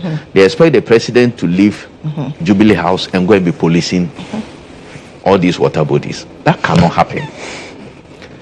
But labor unions, we all agree that our water bodies have been polluted, and they have not been polluted today. In fact, at the time President Akufo-Addo put his presidency on the line, and put moratorium on this thing. The water bodies, he did it because the water bodies were bad. They were polluted at that time. And so it is not new. It is not new. They have been polluted for all these years. Now, people are thinking that there are reaching levels that people have to speak against. But I also see some politics in some of the things that are happening. But as labor unions, I think they all care for this country. And I'm saying that the strike that they want to embark on, I know the nurses, doctors, pharmacists, all of them are part of the labor unions. You want to avert a situation where in future Ghana will be dying out of some diseases in future. Currently, things are happening to people as a result of pollution of the water body. But if our nurses and doctors were to go on strike, they don't work. All the pharmacists, all the people were to go on strike. What you want to prevent in future may be happening today. You may get people dying now, so as a result of the strike. Normally, strike doctors have a way of taking care of some patients once they are on strike. But even that, there are consequences. Sometimes even that, people die. So I am saying that, look, because there's no full complement. There's no full, exactly. So I am saying that, look, government can meet them halfway, but they cannot say that all their things must be satisfied before we call off the strike. Government can meet them halfway, because if you have the whole labor union go on strike, it's going to be. It means that the total economy lockdown is lockdown, and we not know the consequences may be more than what we are crying of Galamsey.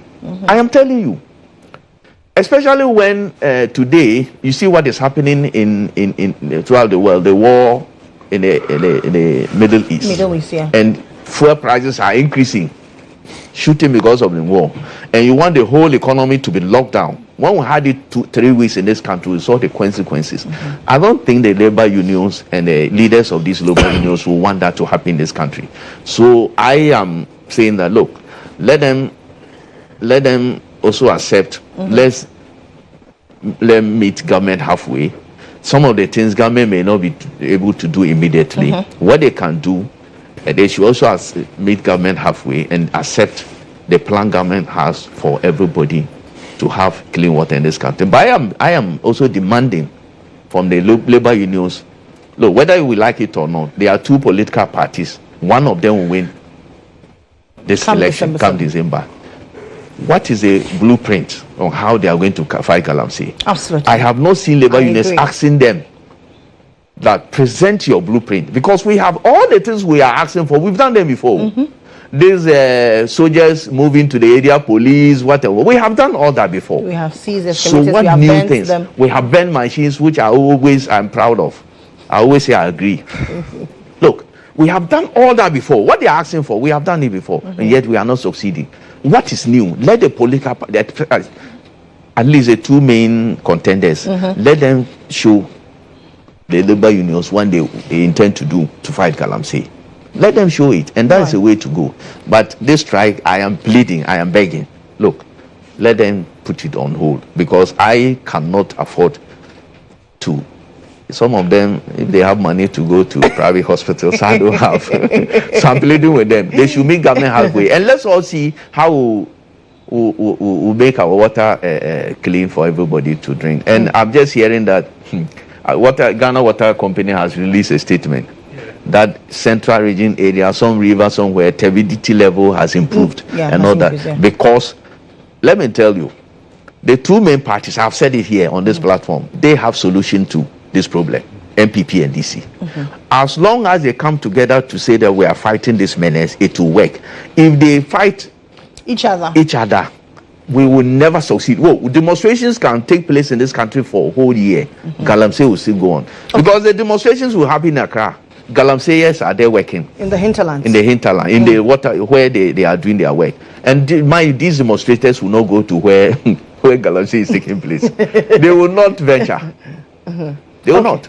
So that is my plea to labor unions. Look, what's going on is sad. It's something that should make you want to cry. I come from Achimewisa. It's next to Achimoda. We are the people who say, "Menum Achinkwa menum bremu." Bremu, yes. Oh, you know Achimewisa. You say you tea. No, it's sad.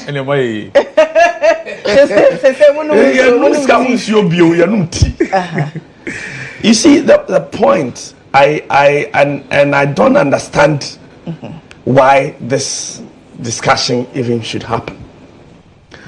Even the Galamseyers getting the money from the river bodies know that what they are doing is bad. I don't think after they finish what they are doing, they will fetch water there and drink. I don't know where they expect. Look, when they get the money, they go and drill boreholes in their house. Yeah. And they get water. Why don't they fed that water? You see, we are a country. We're governed by a social contract. We have to live together. That is why we live together. That's why I can't come in here holding a knife and asking somebody to give me my phone and walk away because I'm stronger. Now, to the extent that today labor unions are threatening demonstrations and strike, and we say give the president time to do what?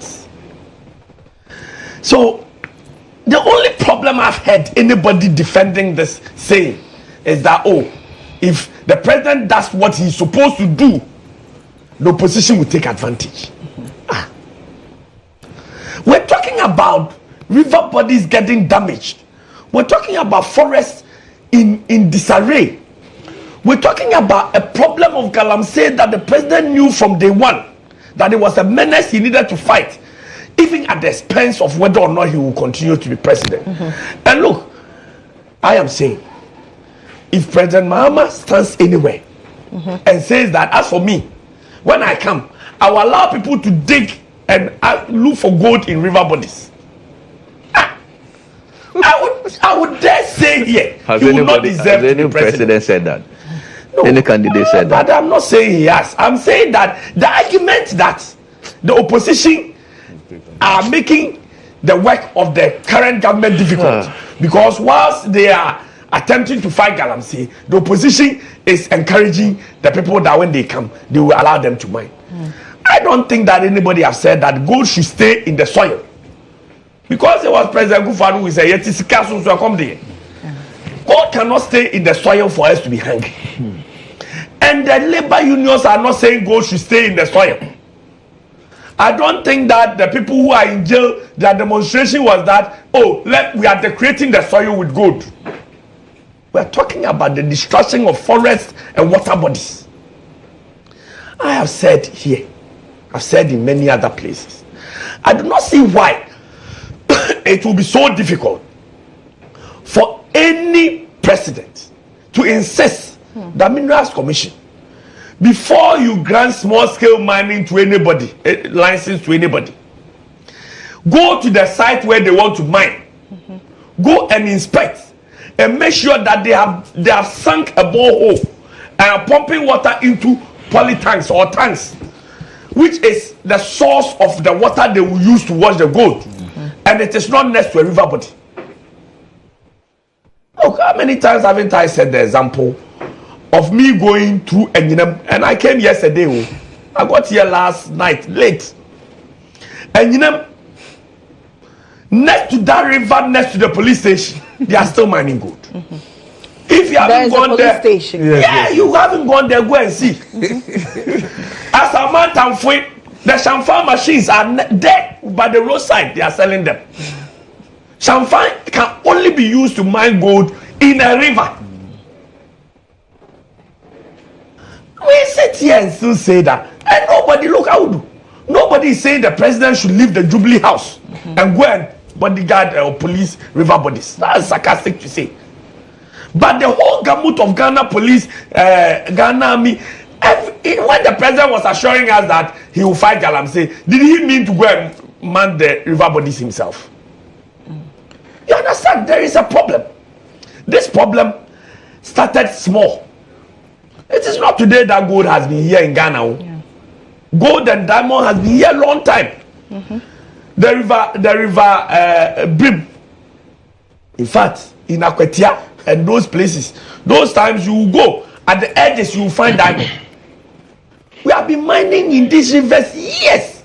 The rivers were not like this until the Chinese people brought champagne and sat in there digging inside and doing this. Do you know the time Chinese people came to Ghana? This problem to do mining has been in the last 15 years. I'm telling you, this problem, this extreme deterioration of river bodies, it is in the last 15 years.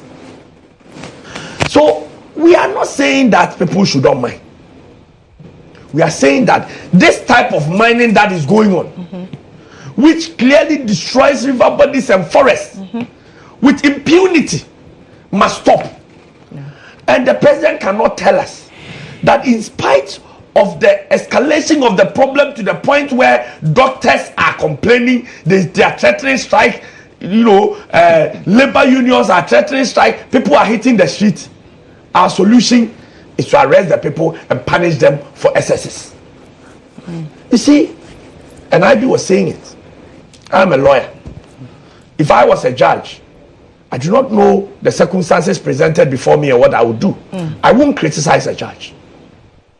But we must not, you see, justice must not only be done, it ought manifestly be seen to be done. And what is happening? If that is the manifestation of justice, if what these people did is so much so that this country is, in fact, is under threat to the point where if these people are not incarcerated for the next 2 weeks, this country will turn over. And God bless Ghana. Lily, before just 30 seconds. Okay. I want you to find out whether the letter the Democracy Hub sent to Ghana police, there was issue of Galamsey in that letter, the request to demonstrate. There was none in Galamsey. There was no we know that they demonstrated because of Galamsey. Unless, of course, anybody goes in when you are going on demonstration. We spoke to Oliver. Oliver sat in that chair and so was seated on this same show. Yes. And the conversation was about their demonstration against Galamsey. Yeah. So that was not what they told the police. Everything related to Galamsey. How different would that be? Like, what did they tell the police they were going to demonstrate against? Look, hardships in the country. Okay. They Is that why they are in jail? Oh. You see, they are in jail. They are incarcerated because of the acts of alleged lawlessness. You don't believe that they are demonstration related to Galamsey? Is that the point you are trying to make? I think so. Because they took it. The original this thing was not about Galamsey, but when they went onto the street, people were not coming. They said that it's an emotional issue now. No, but you see, you people. So if their demonstration was about Galamsey, then they wouldn't have come prior to the protest, the media spoke to a number of them. Is that your reasoning of what I'm saying? Against Galamsey. Is that your reasoning? No, he's asking me a question. He's asking me. Let me answer him. Okay. Is that your reasoning of what I'm saying? That's what that if they were incarcerated because if they were not doing the Galamsey, now that you are looking at for the reason why they went on demonstration, it sounds to me that if it was, you see, I am saying that when I say this Galamsey has become a political issue, when I spoke, I didn't even speak politics about it. But if you want to do politics, if you want us to do politics about what you have just done, but he's not doing politics. I don't know what you mean by do politics. He's not doing politics. He said President Mama has not said if people he was to go and say that people should go and mine because you were saying he was supportive. Has anybody said people should go and mine in water? No, but that's what he's saying. He said, has anybody said people? Any candidate says you go and mine water? I'm saying that he said if President Mahama has gone out to say that people should go and do Galamsey, he will not come here and support. What he's supporting Mahama, who said that even the people who have been involved in Galamsey in jail, he said we will discharge them. No, but he will remove. What I say. Listen to what he's saying. He's supporting somebody who. People have been jailed. He is saying that if President Mahama has gone out to say that people should go and do Galamsey. Why it's all about Galamsey. See, the argument has been that the water bodies did not stop the presidency is struggling to fight Galamsey because the opposition is encouraging people to do it when the presidency is fighting. Okay. I just got a message from my friend Maxwell. He's in Talensi. Okay. And he says that, good morning, Wilberforce. I am from a mining constituency, and the NDC is telling the illegal miners not to vote for DMB because he will sack them if he wins. But Mahama will allow them to continue mining. In the river bodies. So he doesn't make that's my only question. I get that, but that's interesting. Yeah. And the people who believe this because DMB can sack them right now. He has not sacked them. He can sack them. He's a vice president. He can sack them. He won't. But he has not sacked them. DNC has the power you are to not sack getting them me. as vice president. About government. This government. DMB. You said DMB. Yes, Dr. Mahmoud Bawumia has powers, executive powers in this country. You are not getting me.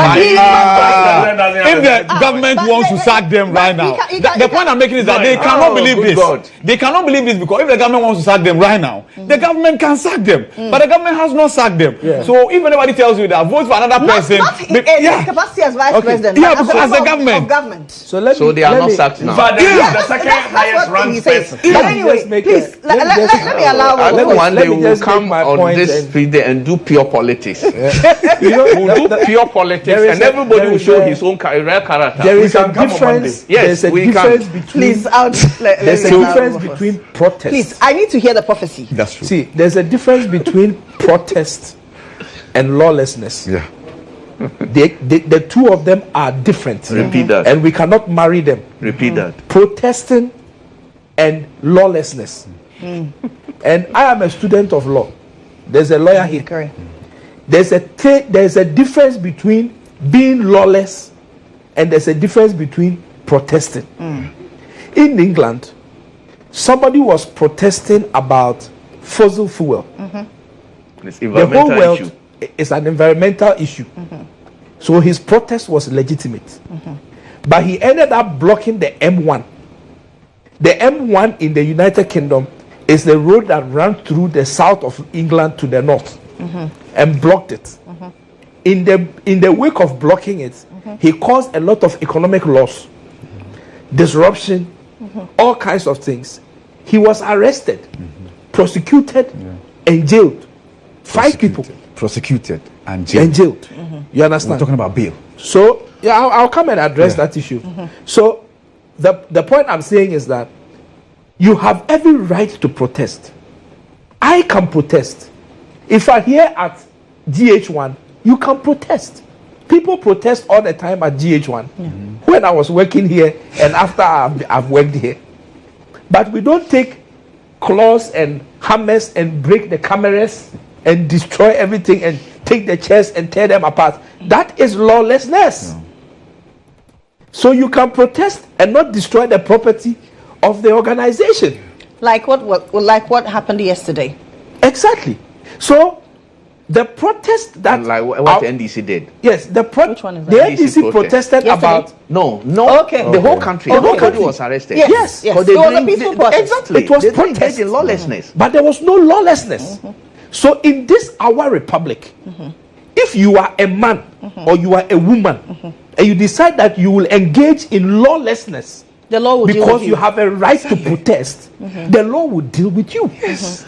And nobody will justify the fact that we are dealing with your lawlessness.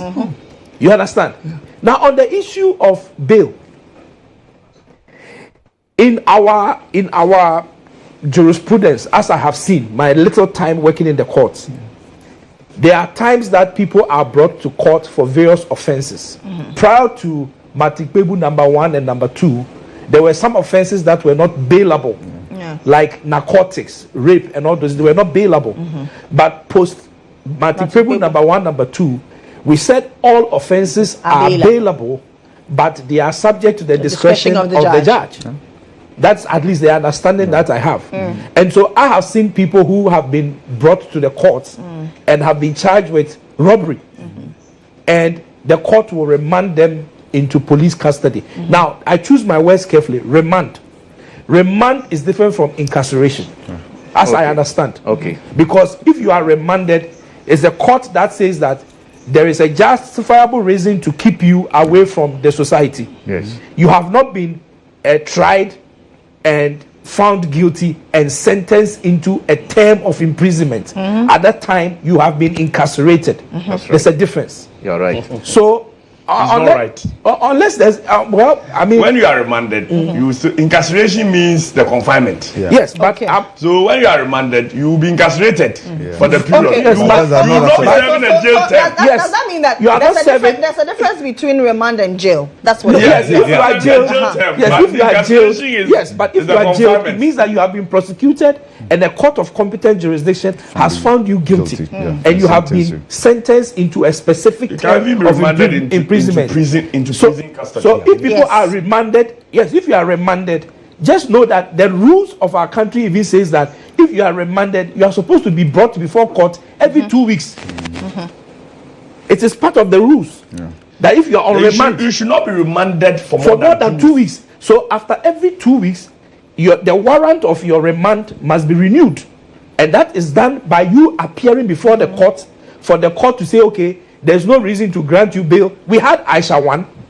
GHOne was remanded into prison custody throughout her trial in this country. GHOne. Because she was not a citizen of Ghana, and she was remanded she will leave the country throughout her trial until she was convicted, and then she was sentenced into a proper term of imprisonment.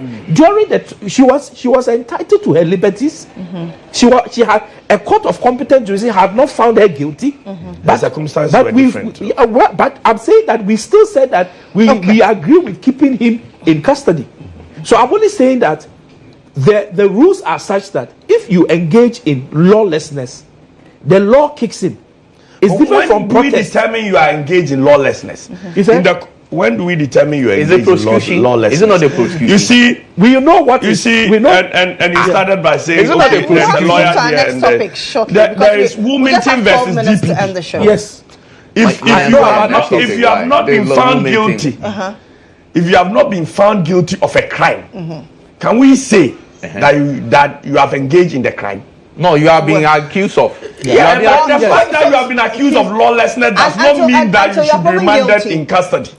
So when you say, you said there's a process GHOne was different. The point is that when this discussion starts with a statement that there is a difference between protest and lawlessness, there's almost immediate conclusion that the people who are in custody have engaged in lawlessness. But that's why they were charged. But that is the charge until they are proven innocent. Until they've been proved guilty or pleaded guilty. Counsel, how do you come to a conclusion today? Let me. So if somebody is charged for murder, hold on.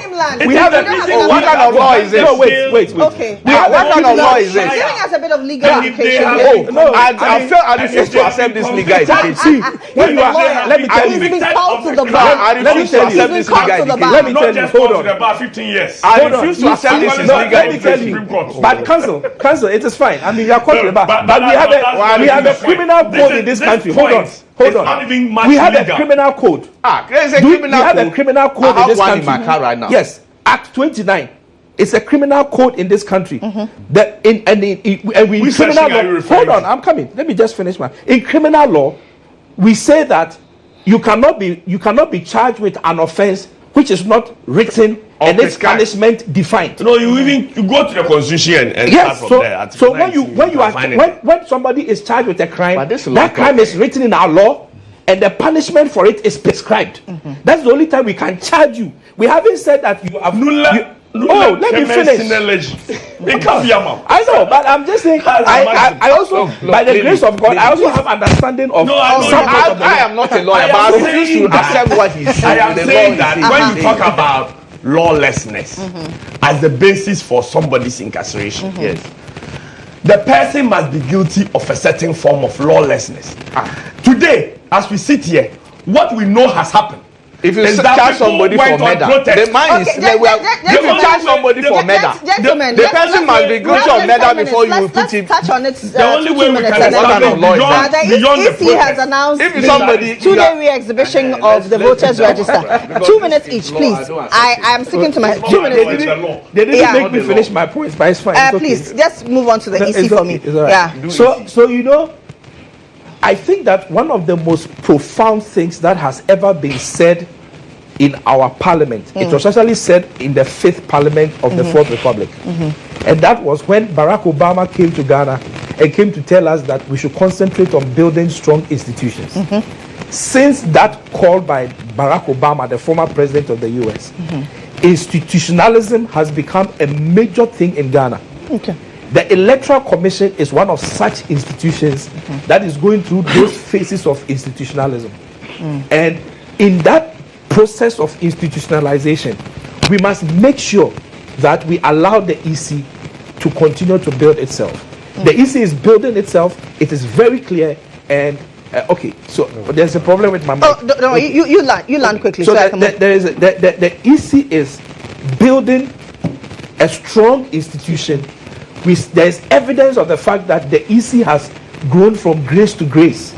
In Afarijan's time, when we were doing voters registration, we were not giving statistics as how many people registered on daily basis, on weekly basis, and after the exercise. We were only giving after the exercise. How many people registered? But now we've moved on. So institutionalization is going on in the EC. Let's allow them to institutionalize. Let's support the efforts. Let's not derogate on the efforts being made in the EC. Okay, Nana. No, I don't think that. Well, I mean, institutionalism has been there. Barack Obama's speech was inspiring, but I don't think that's what inspired it. And I don't think that we have allowed the EC to grow from grace to grace. I don't think we have allowed the EC to institutionalize. The one step taken by this government to remove a sitting EC created a very big setback. And today there is all this mistrust because of that. It is the truth. And now GHOne has this problem because the political parties can't trust her. And what is going on now when, so you want to reopen the voters exhibition, the voters register exhibition. There are many places, the place where this problem happened, what is that constituency, IB, help me. Pusiga. How many of those people there have internet? You are opening this online. Me, I don't understand. If the EC decides that we want to do even 2 days, do it 2 days. Okay. Why online? Okay. The problems that we have with the EC, look, this democracy depends on the EC. And we must not play with it the way they are doing. Why do this online? What is the problem? Online. No. I'm not happy with online. Please. EC has no problem in this matter. No. If you're a lazy political party, this is what will happen. Why is the EC reopening the admission then? Masa. Gentlemen, we don't have enough time. I'm saying that I said it here that once the electoral during registration, everybody is given the register. Once the register is given to you, you don't have to sit in Accra and put in a so-called data system, the so-called IT system, and know the number of people who are dead, and know the number of people who are not transferred and all that. What you do as a responsible political party is to give the register. Every PC parliamentary candidate has people. You give your register to the parliamentary candidates. The people in the constituency, they are able to check the people who are missing, who are not supposed to be added. That's how you check voters register. It's not a good form of exhibition. You sit now and say that you have some 50,000 people. You appear before an IPAC. You appear before an IPAC to present your case. You fail woefully talking of roofing, leaking, and mopping. Is that what you presented before civil society organizations? Look. If you want to clean your register, political parties can even clean register better than EC by presenting what they have found and presenting their discrepancies to EC for EC to clean it. EC said they have cleaned the process, the rule. To that extent, they are going to give it to political parties to further scrutinize it and see what they can do. But every political party, and that is why some people are able to recognize with names who have been transferred from where to where. Menchia is a typical example. Because the PC there, his people, they went through the register in the constituency and checked. You don't sit in Accra and put in a so-called system. IT system, you'll be able to know the number of people who are dead. What computer tells you that people are, will be able to predict that people are dead? It's not the people who tell you that people are dead. So you give to the people on the ground for them to check. That's what responsible political parties do. IB. Well, so I had insisted that re-exhibition is the way to go. Yes. This is not the first time the EC will be displaying the voters register online, right? Yes, I agree with the concerns that online might be a bit difficult because it's not everybody who might have access to internet or who might even have the technical know-how to know how to access the website of the EC to check. But once again, that means that more work for the political parties. They will have to then ensure that as many people as possible, through their assistance, are able to go through the system. We need this because nobody can tell us that you don't need a very credible voters register. What happened last time at IPAC was very helpful. At least Ghanaians saw what happened. The concerns raised, answers given, as to the trust and the level of confidence that the country will have in the EC. Because one thing you want to avoid as a country is to give anybody an excuse to come and say that I lost, but it's because the referee was biased. And given how the tension, the atmosphere in the country is, that's the last thing we want in this country. So as much as possible, let's work towards allaying the fears. Thank you very much, gentlemen. It's been great having you. I wish that we'll have more men every Friday so that I can be the only woman. So it looks like I'm the only woman in the studio. Yeah, we're pampering you. Yes. I know. I love to be pampered. Thank you very much. Ibrahim Alassad is head of political desk here at the EIB Network. It's good to have you, though. I know. I love when women are on that seat. Yes. I know. Never come. He's managing editor for the Custodian newspaper. And I'm basically why he is a private legal practitioner. Yes, okay. Ladies should be on that seat. Political editor at Sasiri Radio. My name is Lily Mohammed. We take a break here. When we return, there is more for you. We head straight to the church.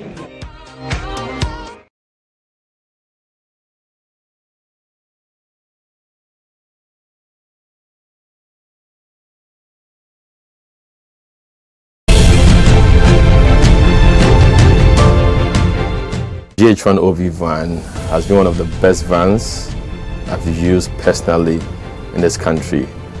It runs a system where we are able to run on Dante to be able to do our broadcast mixed well also from this van. I've used this OB van for quite a number of big productions, i.e. 3 music awards, the late President Rollis' state funeral, Emmys Africa Awards, and a number of them. My experience with the GHOne van has been the state of the art equipment they have. Personal experience is you can use it for both indoor and outdoor, all events, conferencing, Like anything you need a van to work for you, GHOne provides it. My experience with the van has been very good.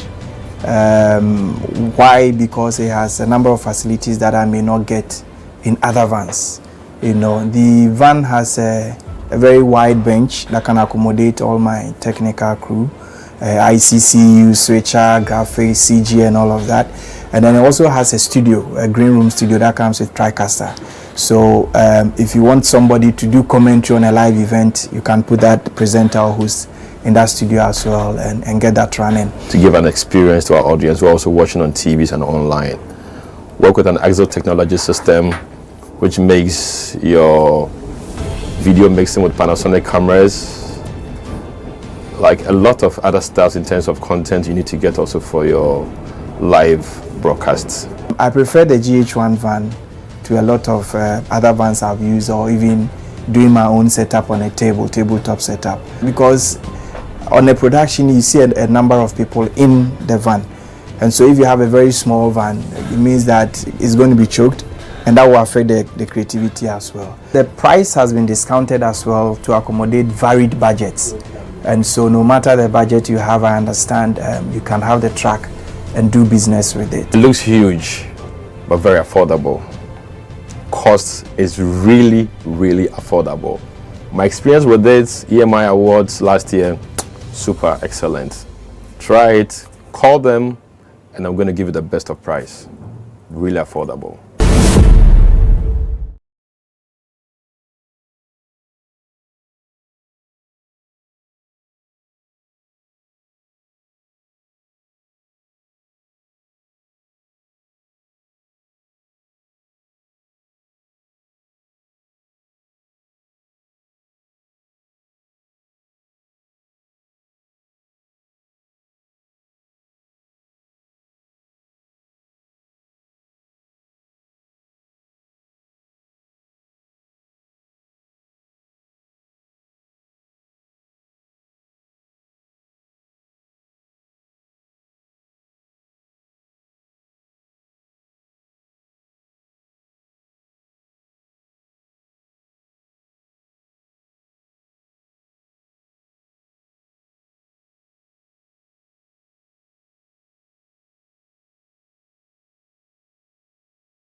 let's go to the church, shall we?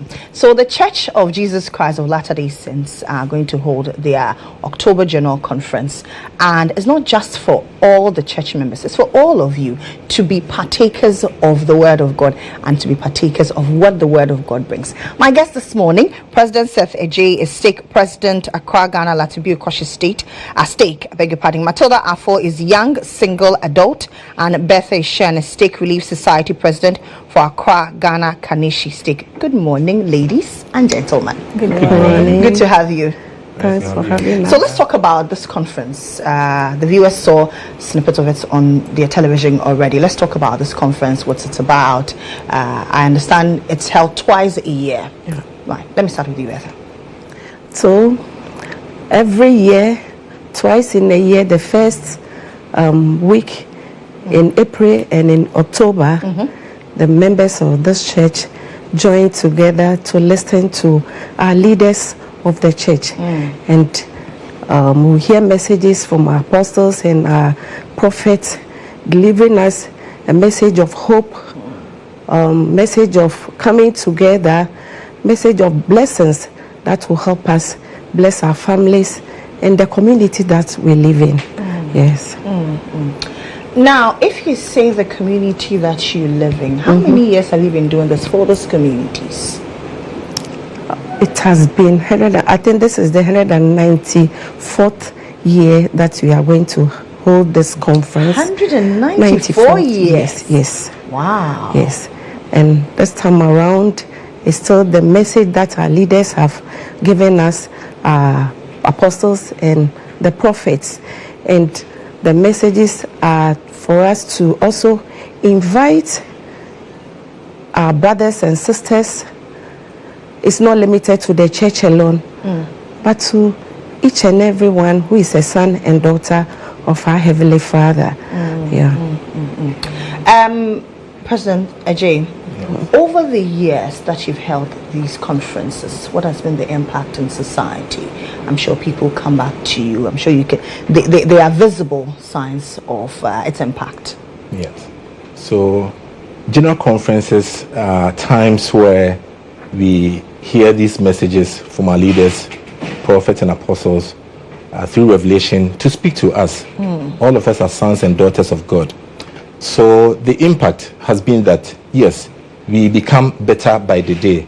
We become sons and daughters of God. We learn messages of love so that we can be able to treat one another with kindness. We can be able to share the love that our Father in heaven has with us. So over the years, this message has given us assurance of our purpose here on earth. And this purpose on earth guides us, that we know that we are here for a period. And after this life, there's somewhere that we'll go, even back to our Father in heaven. And many of the things that will happen after this life depends on what we do here. So these messages give us direction, give us hope and assurance. And it teaches of the love that our Father in heaven, even in Son Jesus Christ, has for us. As a young single adult, how has these conferences impacted your life? Thank you so much for the question. Well, as a young single adult, I've learned more and I've used the teachings and the principles taught in General Conference in my daily life. So I've learned how to receive my personal revelations. I've learned how to receive my own inspirations through General Conference. And also I've learned how to guide my own self, in the path where I have to follow the prophet. I have to choose the right, and also it has impacted me in the way of me having my own happiness, also receiving the joy, the love that our Heavenly Father has for us. So this is how it has impacted me. And also I remember there was a general conference given by Elder Neil L. Anderson. So he talked about... Who is this elder, by the way? I'm sure people want to know who he is. He is also a prophet and apostle. Okay. Yes. So he gave a talk about missionary work. And I felt that that was my revelation that I received personally, that I have to indulge myself in the work. I have to go out there and let people hear about Jesus Christ and his gospel. Yeah. How important is missionary work to the Church of Jesus Christ, President? Yes. So missionary work, she bear testimony of, it's a commandment. The Lord has asked us to preach his gospel. So it's a very vital work in the church. This is to bring to pass, eternal life of mankind. And the first thing is for the sons and daughters of God to know what to do. So through missionary work, we are able to share the gospel of Jesus Christ. We are able to let people know of the love that he has for them. We are able to let people come on to Christ and even to hear him. So we engage in missionary work to be able to bring about the work of salvation, even the lost work here on earth. Is missionary work difficult in today's age, looking at the era that we are in? So missionary work, it's just about sharing the gospel, as I mentioned. In today's age, yes. Apart from the varied messages going around, absolutely, we need to also make that frantic effort to make sure that the lost words are also out there. In times like this, we have technology that we are using. For instance, we are here today using your medium to share, to tell people about General Conference, for them to listen and to appreciate what the Lord has for them. So, despite the challenges, there's also a way for us to be able to make this missionary work happen. Does that mean that since it's a general conference, it will be broadcast worldwide in all your churches? Yes, it's going to be broadcast in our church website. Okay. As well as the radio stations that we have. GHOne is also going to help us. Your medium here is going to help us view the conference live, and other other radio stations in the regions. And so church members are going to listen to the messages as well as view on the TV stations as well. Okay, so for you, the viewer, let me let you in on what will happen, how it will be rebroadcast to you. Okay.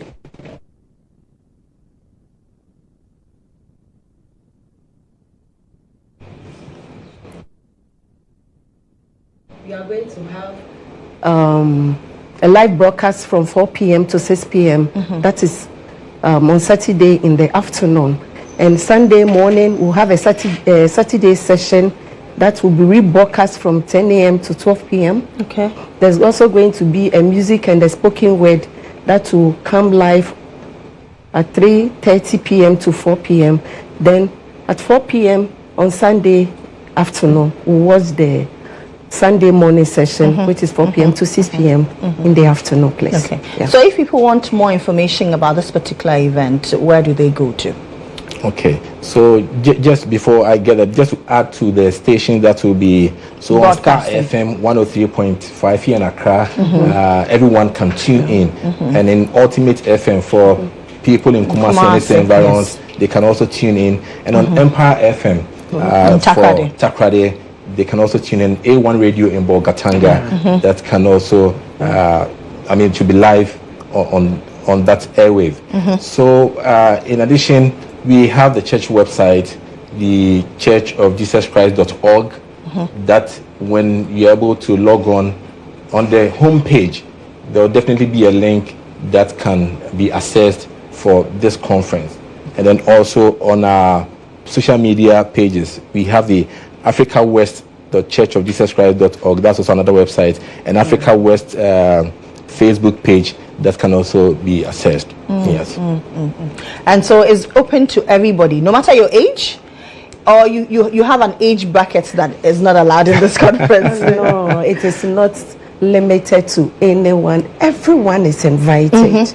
Everyone is invited. As your viewers are watching us this morning, I hope they are looking at us. They should tell a friend, and the friend will also tell a friend. And the advert is going out there. It's open to all of us. We are all sons What should and I daughters tell of our this, Father. my friend? About the gospel, that this is what is going to happen this weekend, 5th to 6th of October, and it's going to be a life-changing time. No matter your challenges, no matter the individual challenges that you have, our Heavenly Father is calling on us to come and feel the love that He wants to share with us. Yeah. So, yes, my darling. In addition to where we can find more about the church, we also have wonderful missionaries that we really love them a lot. So they are out there. They have this neck tag on their chest. They are sisters and elders. So they are also around the world, and they are willing to help us know more about Jesus Christ and His gospel, and also know about the church. So if you have any questions, don't hesitate. They are always there to help you out. Yeah. So Saturday the 5th of October, and then Sunday in the morning, 6 a.m. Yes. So 4 p.m. to 6 p.m. Yes, on Saturday. Okay, that's the live broadcast. That's the live broadcast. And then on Sunday, 10 a.m. to 12 is a rebroadcast of the Saturday session of conference. And then there's the live broadcast on Sunday from 4 p.m. to 6 p.m. Of the Sunday session live broadcast. Yes. Any final words you want to share with the public before we take leave of you? Well, we invite all persons to tune in with us and watch the conference, listen, and feel the Spirit. I know that we are, each and every one of us are unique son and daughter of our Heavenly Father, and He wants all of us to hear His voice because we are His children. So we invite everyone to join us, watch, and feel the Spirit. No one should drop out. Everyone should join so that we can feel His Spirit and know exactly what He wants us to do. So you can walk into any church branch and you can watch online. Yes. Okay. But are there special zones for children? Okay, so for general conference, as we mentioned earlier, it's for everyone. The speakers are going to speak on varied topics. So definitely there'll be messages that will be targeting the younger ones. We call the rising generation. There are messages that will target the adults, the men, the women, together. So the lovely part of it is that everybody will have a share in the message that will be shared, that our dear leaders, prophets and apostles have prepared to share with us. Regardless of your religion, regardless of your circumstance, we invite everybody to be part and to know of this wonderful truth about our Lord and Savior Jesus Christ. And if right after the conference I want to be a member, can I immediately walk to anybody to say, I want to be a member? Our doors are open. When you enter our premises, you see visitors welcome. Our doors are open to each and every member of the church. And like Sister Matilda said, we have missionaries around.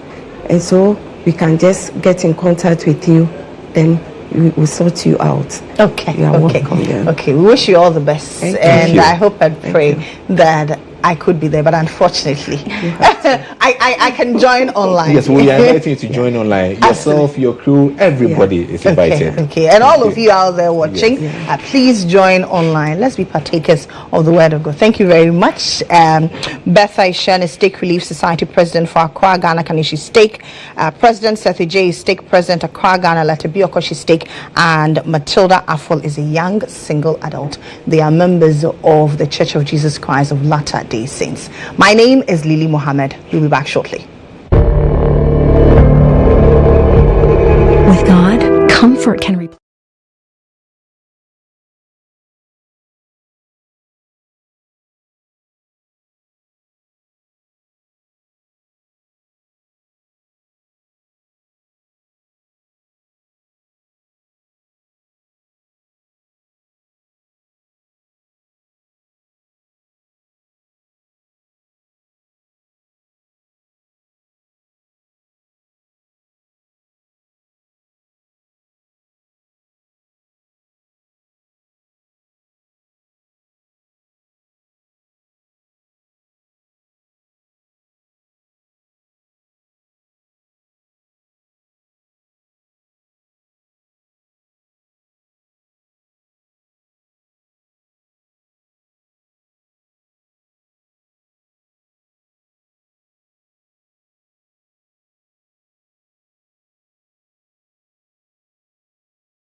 All right, you're welcome back. Welcome back to the show. You're still watching GH Today here on GHOne TV. And my next guest in the studio is someone who is doing a lot of humanitarian work, but he is a man who wears a lot of hats, different hats. He's a speaker. He's a public speaker, an international public speaker. He's a radio presenter. He's an author. He's a renowned award-winning gospel artist with various gifts and callings and potentials. And he does a lot of humanitarian work as well. And his portfolio is too big for me to start, because if I start, I'll not finish now. But I'm very happy that he's joined us here in the studio. My guest is Jojo Emmanuel Lawson. Good morning to you. Very good morning to you too. Thank you so much for having me. Yes, and you're welcome to our studios. We're excited to have you here in the studio. My pleasure. How have you been? God has kept me. God has kept me. God has kept you and God is keeping you. Yes. Is that your secret? It's a secret, but it's also in the open, because, as you mentioned, doing humanitarian work is pretty dangerous. But just before we go into all that, I want to say one thing I always like to say in the beginning of every presentation. God alone takes all the glory, and Christ is exalted. And everything I do for the love of the cross. I don't know it all. I'm only trying. So the secret is God has kept me and God has kept me. It's the open secret. God alone deserves all the glory. Absolutely. So in everything that you do, you attribute it to God, right? Absolutely. Absolutely. Has to be. It's not by might. Not by power. Not by power. But by the Spirit of God. Yes. So which countries have you spoken in and sung in? So Brazil, Portugal, Switzerland, Germany, many parts of the states. From one of the interesting parts of the states is the borders of Mexico. Right. There's a place called Santa Clarita, which you spoke in there too. Yes. And you performed there. Yes. By the grace of God, and then Asia.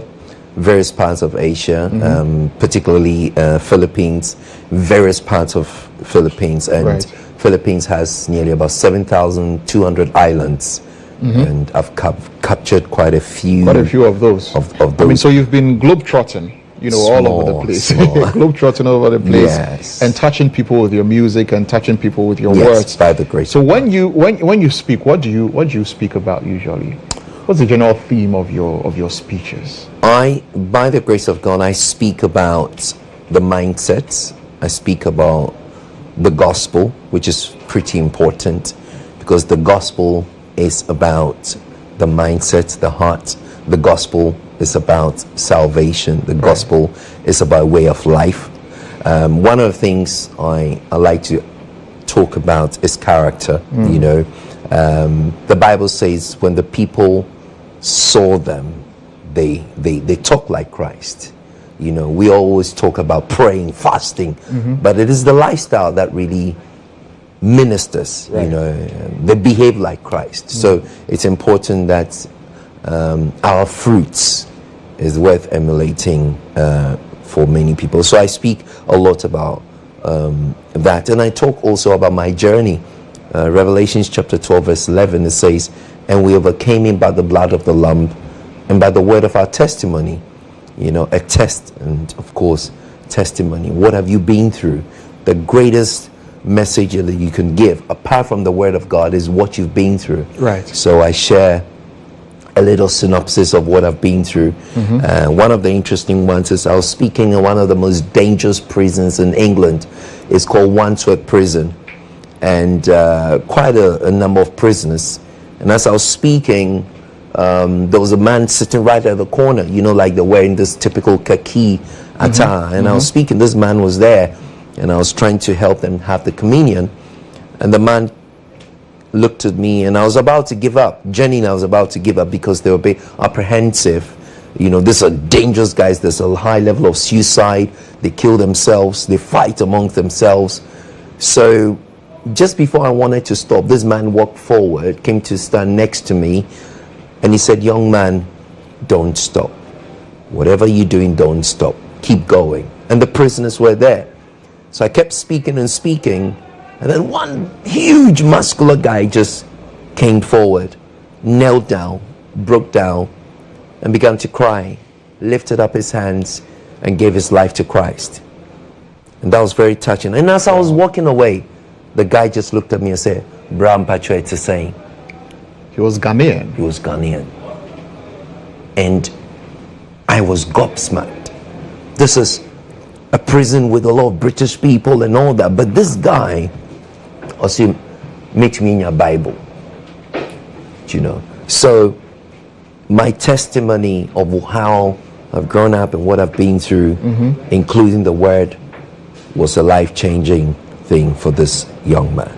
So is that the most, should I say, touching testimony or experience that you've had in, you know, in your life doing ministry and doing your humanitarian work? Is that, should I say, the biggest sticking point for you? Or there's another experience that perhaps even surpasses this one? One of the biggest experience is I'm in Asia and I'm preaching in an island. So we had to jump on what we call in Ghana on Okada, a motorcycle. Jumped on a motorcycle. We've been to another island, and as we've been to another island, we're coming back, and there's storm. There's a huge storm, and there was water coming into the boat. So the boat is just a very small canoe kind of a thing, and I think we're gonna sink. So as we're going, there's no land in front of us, there's no land behind us, there's no land around us, and the boat turns around. And as the boat turns around, I began screaming, "What are you guys doing? We need to be going this way." The people said, "Shut up, the ocean can hear your voice." I said, "What? What do you mean the ocean can hear our voice?" They said, "You need to be quiet." As we turned, we went another direction, not knowing another boat was stranded. A gentleman hopped onto our boat, sat next to our boat, and then our boat went that way. As we kept going, I asked him, "What were you doing here? You could die." And he said to me, "Sir, I'm an evangelist. I've been crossing this ocean for 21 years. I went to the island to go and preach. I have no mobile phone. I have no way of being traced. So we were stuck here, and I could have died." That is one of the most humbling moments of my life. Wow. Thinking I've traveled from Ghana to England to Asia, thinking, here am I going to preach. There is a man stranded on the ocean, not going to catch fish, but going to help people and vulnerable people. But yet he was stranded.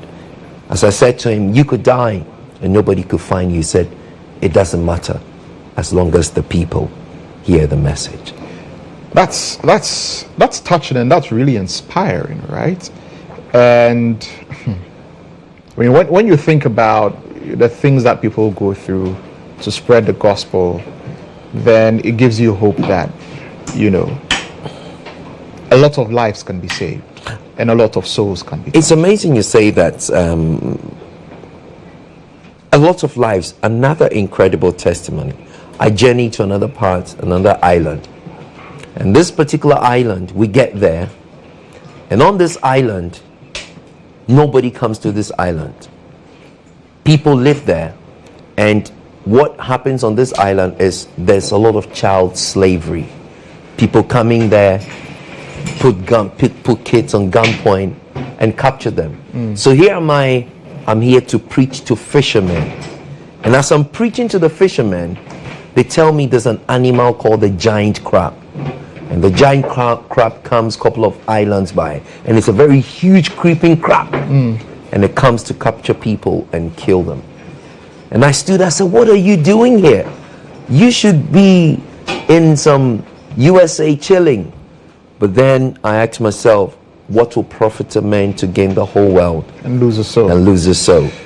You know, there's a lot that we can really talk about. Unfortunately, we don't have too much time to get into it, but I'm pretty sure we can have a deeper conversation about some of your experiences, perhaps at another time here, and I'm pretty sure that it will happen. But I would have to begin to wrap up this conversation here. But you are in Ghana now. Can you tell us briefly some of the things that you're here in Ghana to do? And of course, a final message to everybody who is watching you and who has been even touched by some of the messages that you've shared with us today. By the grace of God, I'm in Ghana for various conferences, various ministrations, right, ministering on various TV channels and radio channels. Right. I've been on Adum FM for like a week, and Joy, and I'm here. Right.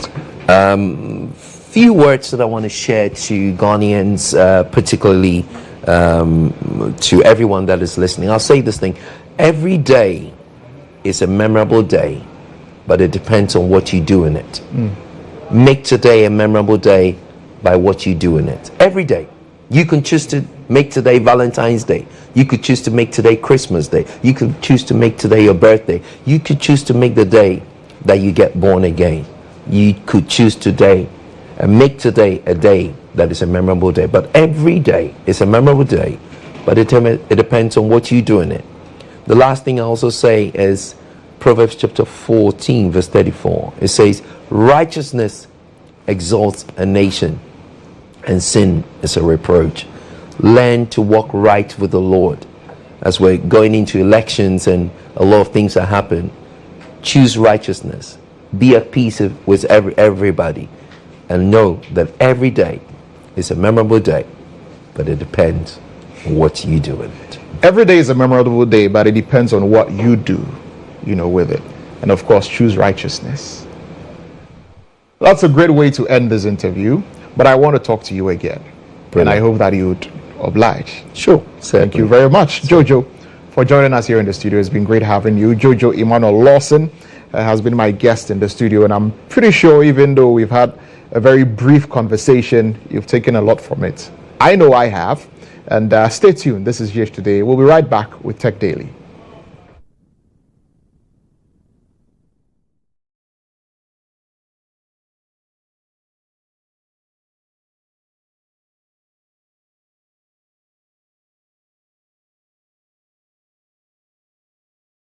Spiky is here in the studio. He is ready with Tech Daily. Spiky, what's up? I'm good. Bro, you're looking dapper. Oh, is that so? Is that so? Let me cross my legs. Hey, let's see the sneakers. And your suit. Yeah. We're not talking about I'm following your footsteps, I'm following your footsteps. Bro, you see, why are you being a typical guy? You know where I got this from? The last time we did Tech Daily, you gave us some tips about using tech to plan an outfit, right? And to style, Yeah, I took a few of those tips, and voila. This is the outcome. See, I'm glad. I'm like a proud teacher when your students is taking advice and doing what they're supposed to do. So for those of you who missed it, go check it out on our YouTube. You see how you can also be dapper like Lantam. Because Charlie, right now, this man, we should organize a photo shoot for you. Like today, only you. I will do for you. Charlie, model, and then a suit company will even call you and make you an influencer. What do you think? It's not a bad idea at all. Straight. Let's set it in motion. Great. But what's up for Tech Daily? Well, it's a Friday, so we're telling you what's happening in the trends of tech, and we're starting with robots, AI. It's been a long time coming. We've seen robots replacing people in the factories. But did you know that if you were a kid and you had a terminal illness and you were in the hospital most of the time, or you had mental health issues and you couldn't be in school, a robot could actually go to school on your behalf? Yes. So this robot called the GHOne robot, it helps chronically ill students attend school virtually. So your robot sits in a class, takes your classes for you, and then virtually streams it to you in your hospital or wherever you find yourself where you can't be. And it also helps you connect with your classmates so you don't feel too isolated, so you can talk to them and they can talk back to you through your robots. So kids who are going through chemotherapy and they can't go to class because they have to be in a hospital, kids who have mental issues and cannot legit be, very social, this helps them. GHOne helps them be there. So, it has a simplified human head and torso. It has a camera, it has microphones and a speaker. It can rotate 360 degrees, so it gives the child a full 360 view of the classroom. And it uses an app, so Each student who uses a tablet has an app on their device where they can log in because it's secured. You have your password, you log in, and then you just move your finger on the screen and the robot turns around. You tap on the microphone, you can talk, and then you hear everything that's said into it. Now, yes, I think that would be cool for children in the West. Right now, we over here, we need more classrooms so that we can have robots later. Or Lantam. Don't you think we need the classrooms first? We need the classrooms. We need the chalk. We need the boards. We need the boards. We need the desks. The desks. We need to clear the schools under trees. This is true. And then we can think about robots. Yeah, we can now, start what thinking can get about us robots. there? What will get us there? Chocolate, cocoa. You know, it's one of our biggest exports. Exactly. And the main country that really benefits from it a lot is Switzerland. Now, Swiss scientists have made a huge chocolate breakthrough because we know chocolate, maximum, all we use about chocolate is just the seeds, right? Imagine if you had an orange and you ate the orange, and I mean, you didn't eat the orange, you took the orange and all you needed from the orange was the seeds and you threw everything away. That's what happens with cocoa. So these scientists have made a breakthrough where the whole fruit is not going to be wasted. Think about it. The whole cocoa fruit is actually going to be useful in the production of chocolate. That reduces waste and makes sure that we are able to maximize the fruit. So the whole cocoa fruit now can be used thanks to Swiss scientists who've made such a huge discovery. And I think this opportunity means that Ghanaian cocoa farmers, Ghanaian cocoa businesses can now maximize the benefits they get from the cocoa fruit. So yes, what do you think about that too? Moving away from that, I know a lot of people saw the launch of the iPhone 16. It looks very much like the iPhone 15, so it wasn't very impressive, it wasn't very promising. And we were all complaining about, hey, what's happening to Apple and the lack of innovation. And the sales are showing that, yeah, people are not really happy with the iPhone 16. Obviously, because yes, it looks like the iPhone 15 and the iPhone 14 and the iPhone 13 before it. And so, yeah, Apple, if you're listening, we know innovation can be hard, but you're one of the biggest and we trust you to come up with some of the best. But right now, it's not looking great. And that's why the sales data is showing that people are not wanting the iPhone 16. Then finally, one last AI story before we move. Imagine if your AI had the voice of John Cena. Yes, you can't see him, but he's talking to you. So Meta, owners of Facebook, WhatsApp, Instagram, have decided to use voices of Judi Dench, John Cena, and Keegan-Michael Key to assist in their voices for their AI chatbot. Now, I love this lady's voice. Judi Dench has one of the most unique voices in Hollywood. And John Cena has one of the most iconic voices. This man, I don't know him. I don't think I know him. Lantam, do you know his? Is it PMP? From Comedy Central. Is that him? Yeah, that's He has grown. Oh, see the grey hair in his beard. That's why I didn't recognize him. I always knew that he wasn't that grown. He was one of those people that I thought don't grow. But anyway, okay, that's him. Does he have an iconic voice?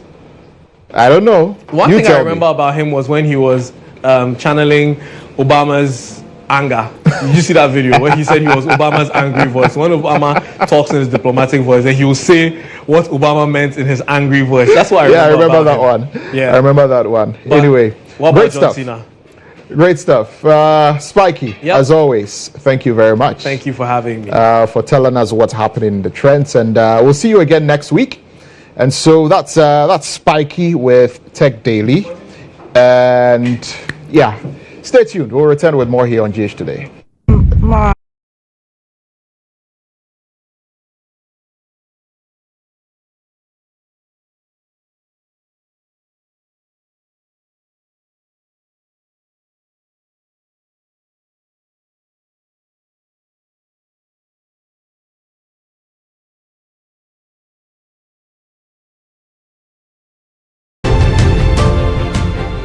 GHOne OV van has been one of the best vans I've used personally in this country. It runs a system where we are able to run on Dante to be able to do our broadcast mixed well also from this van. I've used this OB van for quite a number of big productions, i.e. 3 music awards, the late President Rawlings' state funeral, Emmys Africa Awards, and a number of them. My experience with the GHOne van has been the state of the art equipment they have. Personal experience is you can use it for both indoor and outdoor, all events, conferencing, like anything you need a van to work for you, GHOne provides it. My experience with the van has been very good.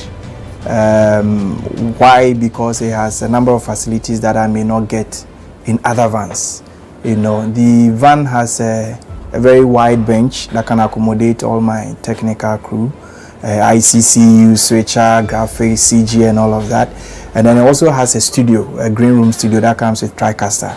So if you want somebody to do commentary on a live event, you can put that presenter. Welcome back. And what you saw there was excerpts, or should I say a trailer, from a movie that is inspired by the Kwampa Band. I'm pretty sure you know the Kwampa Band. And usually from this time, you begin to see a lot of them because you know them for their very nice, unique palm wine Christmas songs. But you know that the Kwampa Band is more than just what you hear on Christmas, right? And now they've dovetailed into turning the stories that they tell in their songs into movies, and you saw a little bit of that. I'm not going to say everything. The people who can actually tell us what all of this is about are here in the studio. I'm very grateful that they are here. Kwampa is here in the studio, and we're very happy to have them here this morning. Asa from the Kwampa Band is here. Of course, you know him. He's the lead singer. Good morning. Good morning. Welcome. Thank you. Great to have you. Great to see you. Yes, always a pleasure having you here in the studio. And also in the studio is Aaron. Good morning, Aaron. Morning, big man. What's up? I'm cool. How are you? I'm doing well, and it's good to see you. I'm pretty sure a lot of people watching this morning will be very excited to see you here in our studios. And Nana Ifua is also here. Nana Ifua, good morning to you. Good morning. And you're welcome to the studio. Thank you. And thank you very much once again for joining us here. So, just to refresh the memory of a lot of people who have been following Kwampa, how long has Kwampa been in existence? So this year Kwampa turned 7 in July. 7? Yes. So in July this year? Yes. 7 years? Yes. And what have these 7 years been like?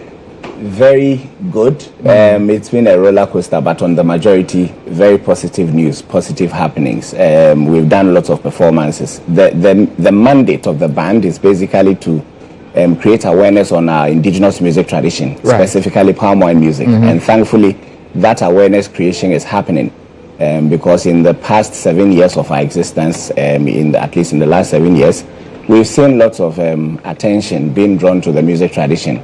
And we've done performances all over, at least in Ghana and outside Ghana. People have experienced the band to some extent. We are still doing it. We are still moving on. And that is why we now have this project we have worked on to further deepen the mandate of creating more awareness on palm wine music. So it's been good so far. So what influences your writing, right? When you're writing songs or when you're coming up with all of these songs, what are the influences? Palm wine music is what we do. And palm wine music did not start as a music tradition. It started as a conversation. After the hard day's work, people meet at the palm wine joint and they talk about issues of life. And in the midst of the conversation, a song erupts. Somebody starts a song. But the song must be related to the topic being discussed. And then everybody at the gathering will join and they will all sing the song. Even if you do not know how to sing the song, you join the chorus and you will sing. That is how palm wine music started. And now it has eventually become a music tradition. And so storytelling and expressing yourself, it is part of palm wine music. And so when we are writing songs, we make sure that these songs are not just songs for song's sake, but they have stories embedded in there. So every palm wine song has a story in there. So how did these stories translate into what we saw even before we came back? Beautiful. And so this band, we released a 6-track EP, 6 songs. And instead of shooting individual music videos for each of the songs, we decided that no, let's rather put the songs together, the stories in the song, and then let's have a movie. And that is what we saw. So this is our debut movie as a group. Of course, not just the band, but it's a production house, Wahala Entertainment. they facilitated everything, and we did not do it by ourselves. We have these wonderful people. Aaron here, Nanefua here, together with some other people. We have Fred Amugi in there. We have Pascaline Edwards in there. We have Rosa. We have Ricky. We have Willie Chambers, and a lot. So it's your EP that has been turned into a movie. And all the stories and all the lyrics of the songs have been turned into a movie. Exactly. So it's a music drama. So it's that's brilliant stuff. So Aaron, tell us about this movie, Sweet Palm Wine. Obviously, you are starring in there, and a lot of people get excited when they see you in movies. So tell us about your role and the movie and all of that. Okay, so it's a musical film, Sweet Palm Wine, and we've been listening to Kwampa Band for a while now. And when I was called to do this, I was honestly grateful, and then I was looking forward to it. And we had a very good project. I played the role of Kojo. Kojo is the youngest, boldest guy in the area who has all the guts to go into the old soldier's house. What he's going to do. So we have all that in there, and like he said, we have super talented cast in the film, and we've put up a beautiful film. So we want everybody to come and watch it on 26th. Now, let's hear from you on all of this. So I played the role of Abena, and I fell in love with the boldest young guy in the whole. Yeah, but my father wasn't in support of the relationship, so so you just come and enjoy the movie. Did you have fun, working on this movie? Oh yes, I did. I did have fun on set, and I learned a lot working with Fred Amugi and Pascaline. I learned a lot from them, and working with Aaron was fun. I'm waiting to see the chemistry. I'm seeing some undercurrents as you're sitting in the studio, but I think you need to watch the movie to see that. So, what would you say would be the main takeaway from you from this musical movie? We actually need people to relax. And the film is actually coming at a perfect time because we are in an election year. Yes. There's a lot of tension, a lot Too of much pressure. tension. So we need people to come and watch palm wine music, come and listen to palm wine music that has been infused into a film. And the scenes I enjoyed the most were the scenes where they were performing. Sometimes they sing cut and then we've forgotten that we are performing, and then we are just enjoying the performance. So that's even us, what we experience on set. So when we come out on the D-Day, everybody's going to have fun. That's the main thing I want people to take away. They should just come out and have fun because we're really going to have fun. It's a very good piece. All right. So when is this movie premiering? When is it coming out? Where can we get to watch it? How do we get to watch it? Give us the details because a lot of people, I'm sure, are very excited for this. Okay, so it's premiering on the 26th of October 2024 at the Silverbird Cinema. Right. Both the Accra Mall and West Hills Mall. Okay. Yeah, so you can get tickets. We have a QR code on our flyers. You can just scan it and you can buy the ticket there. Okay. And also you can call any of the numbers to get your ticket. All right. Yeah. Or if you get to the Silverbird Cinema on the 26th, you get can tickets as well, get it right? there. So on the 20. At what time? What time is it premiering? The first show is at 7 p.m. Okay. and the second show is at 9 p.m. First show 7, second show 9. Yeah. 26th October. Yes. Wahala Entertainment. Yes. Sweet Palm Wine. Sweet Palm Wine. Give us some sweet palm wine. So first, so there's a song in there that says it's titled Immediate Effect. Immediate Effect. So listen to the song, listen to the lyrics, and picture it in the movie. Entinia uye yacho abede obimpo mechi na ujina de sese ne papa jesua madam for wason peye she say hey emane nyanso wankasa to hofo with immediate effect. Entinia uye kojo yacho abede obimpo mechi na ujina de sese ne papa jesua madam for wason peye she say hey emane nyanso wankasa to hofo with immediate effect. Okay, ya kana winti a any tie yamfa ne sene papa achew wabisa wasem oho achew wama ne bana gensam ahye no hey papa nso akoma bɛɛ no etuo na da hɔ no ɛnyɛ decoration papa wɔ black belt wanto no kaneshi wodi agbo a asase agyew taataa bratu for with immediate effect. I can't wait, man. I can't so wait. That's immediate effect. These are songs in the movie which have been expressed in drama. Brilliant stuff. Unfortunately, we're running out of time until we have to go, but we have a few birthday wishes. So while you play your guitar, let me just say happy birthday to some of these people. The first one is happy birthday to an incredible guy, MC Miguel. Your kindness, determination, and positive energy make you one of a kind. Wishing you a day filled with joy, laughter, and all the things that make you the happiest. Here's to many more years of greatness and unforgettable moments. Cheers to you. Okay, so happy birthday to you, Miguel. Also, this one says, happy birthday, my love. Every moment feels like a beautiful dream that I never want to wake up from. Your love is the greatest gift, and I'm so blessed to have you in my life. Here's to celebrating you and cherishing you forever. I love you more than words can say. By your baby girl, Franca. Franca, listen to the song. Okay. This one says, happy birthday to Christopher Asari of the Ghana Geological Survey Authority in Sunyani. Have a wonderful celebration. God bless you, my brother. This is from Benghazi here at GHOne TV. All right, let's move on. This one says, happy birthday to Mrs. Rachel Otu. May God shower his blessings on you and keep you healthy. From Officer Emmanuel Otu and children. Okay, so the next birthday wish is from Mommy and Daddy, Mr. and Mrs. Sangoma, to you, Davina Sangoma of Sovereign Kids Care International School. Today you're 7 years old. May God bless you and keep you, and may you find perfection in all aspects of life. And your appellation is Equiasika. Okay, get more money, Equiasika. And finally, happy birthday, sweetheart. Today is a special day because it's the day that you were born. Happy cake day, sweetie. And this is from Kwame Iniesta in Konongo. So all of you who have wished people happy birthday, the best birthday gift you can give to them is to get them a ticket. Get them a ticket to come and see Sweet Palm Wine on the 26th of October at the Silverbird Cinemas, both here in Accra, right? At the Accra Mall and also at the West Hills Mall, just at the West Hills Mall area. So first show 7 p.m. Yes. Second show 10 p.m. And ticket goes for 100 Ghana. Ticket is just 100 cedis. Yes. It's the best birthday gift that you can get to them. So Kwampa, thank you very much for joining us here in the studio. And it's also the birthday of one of our makeup artists, Franklina.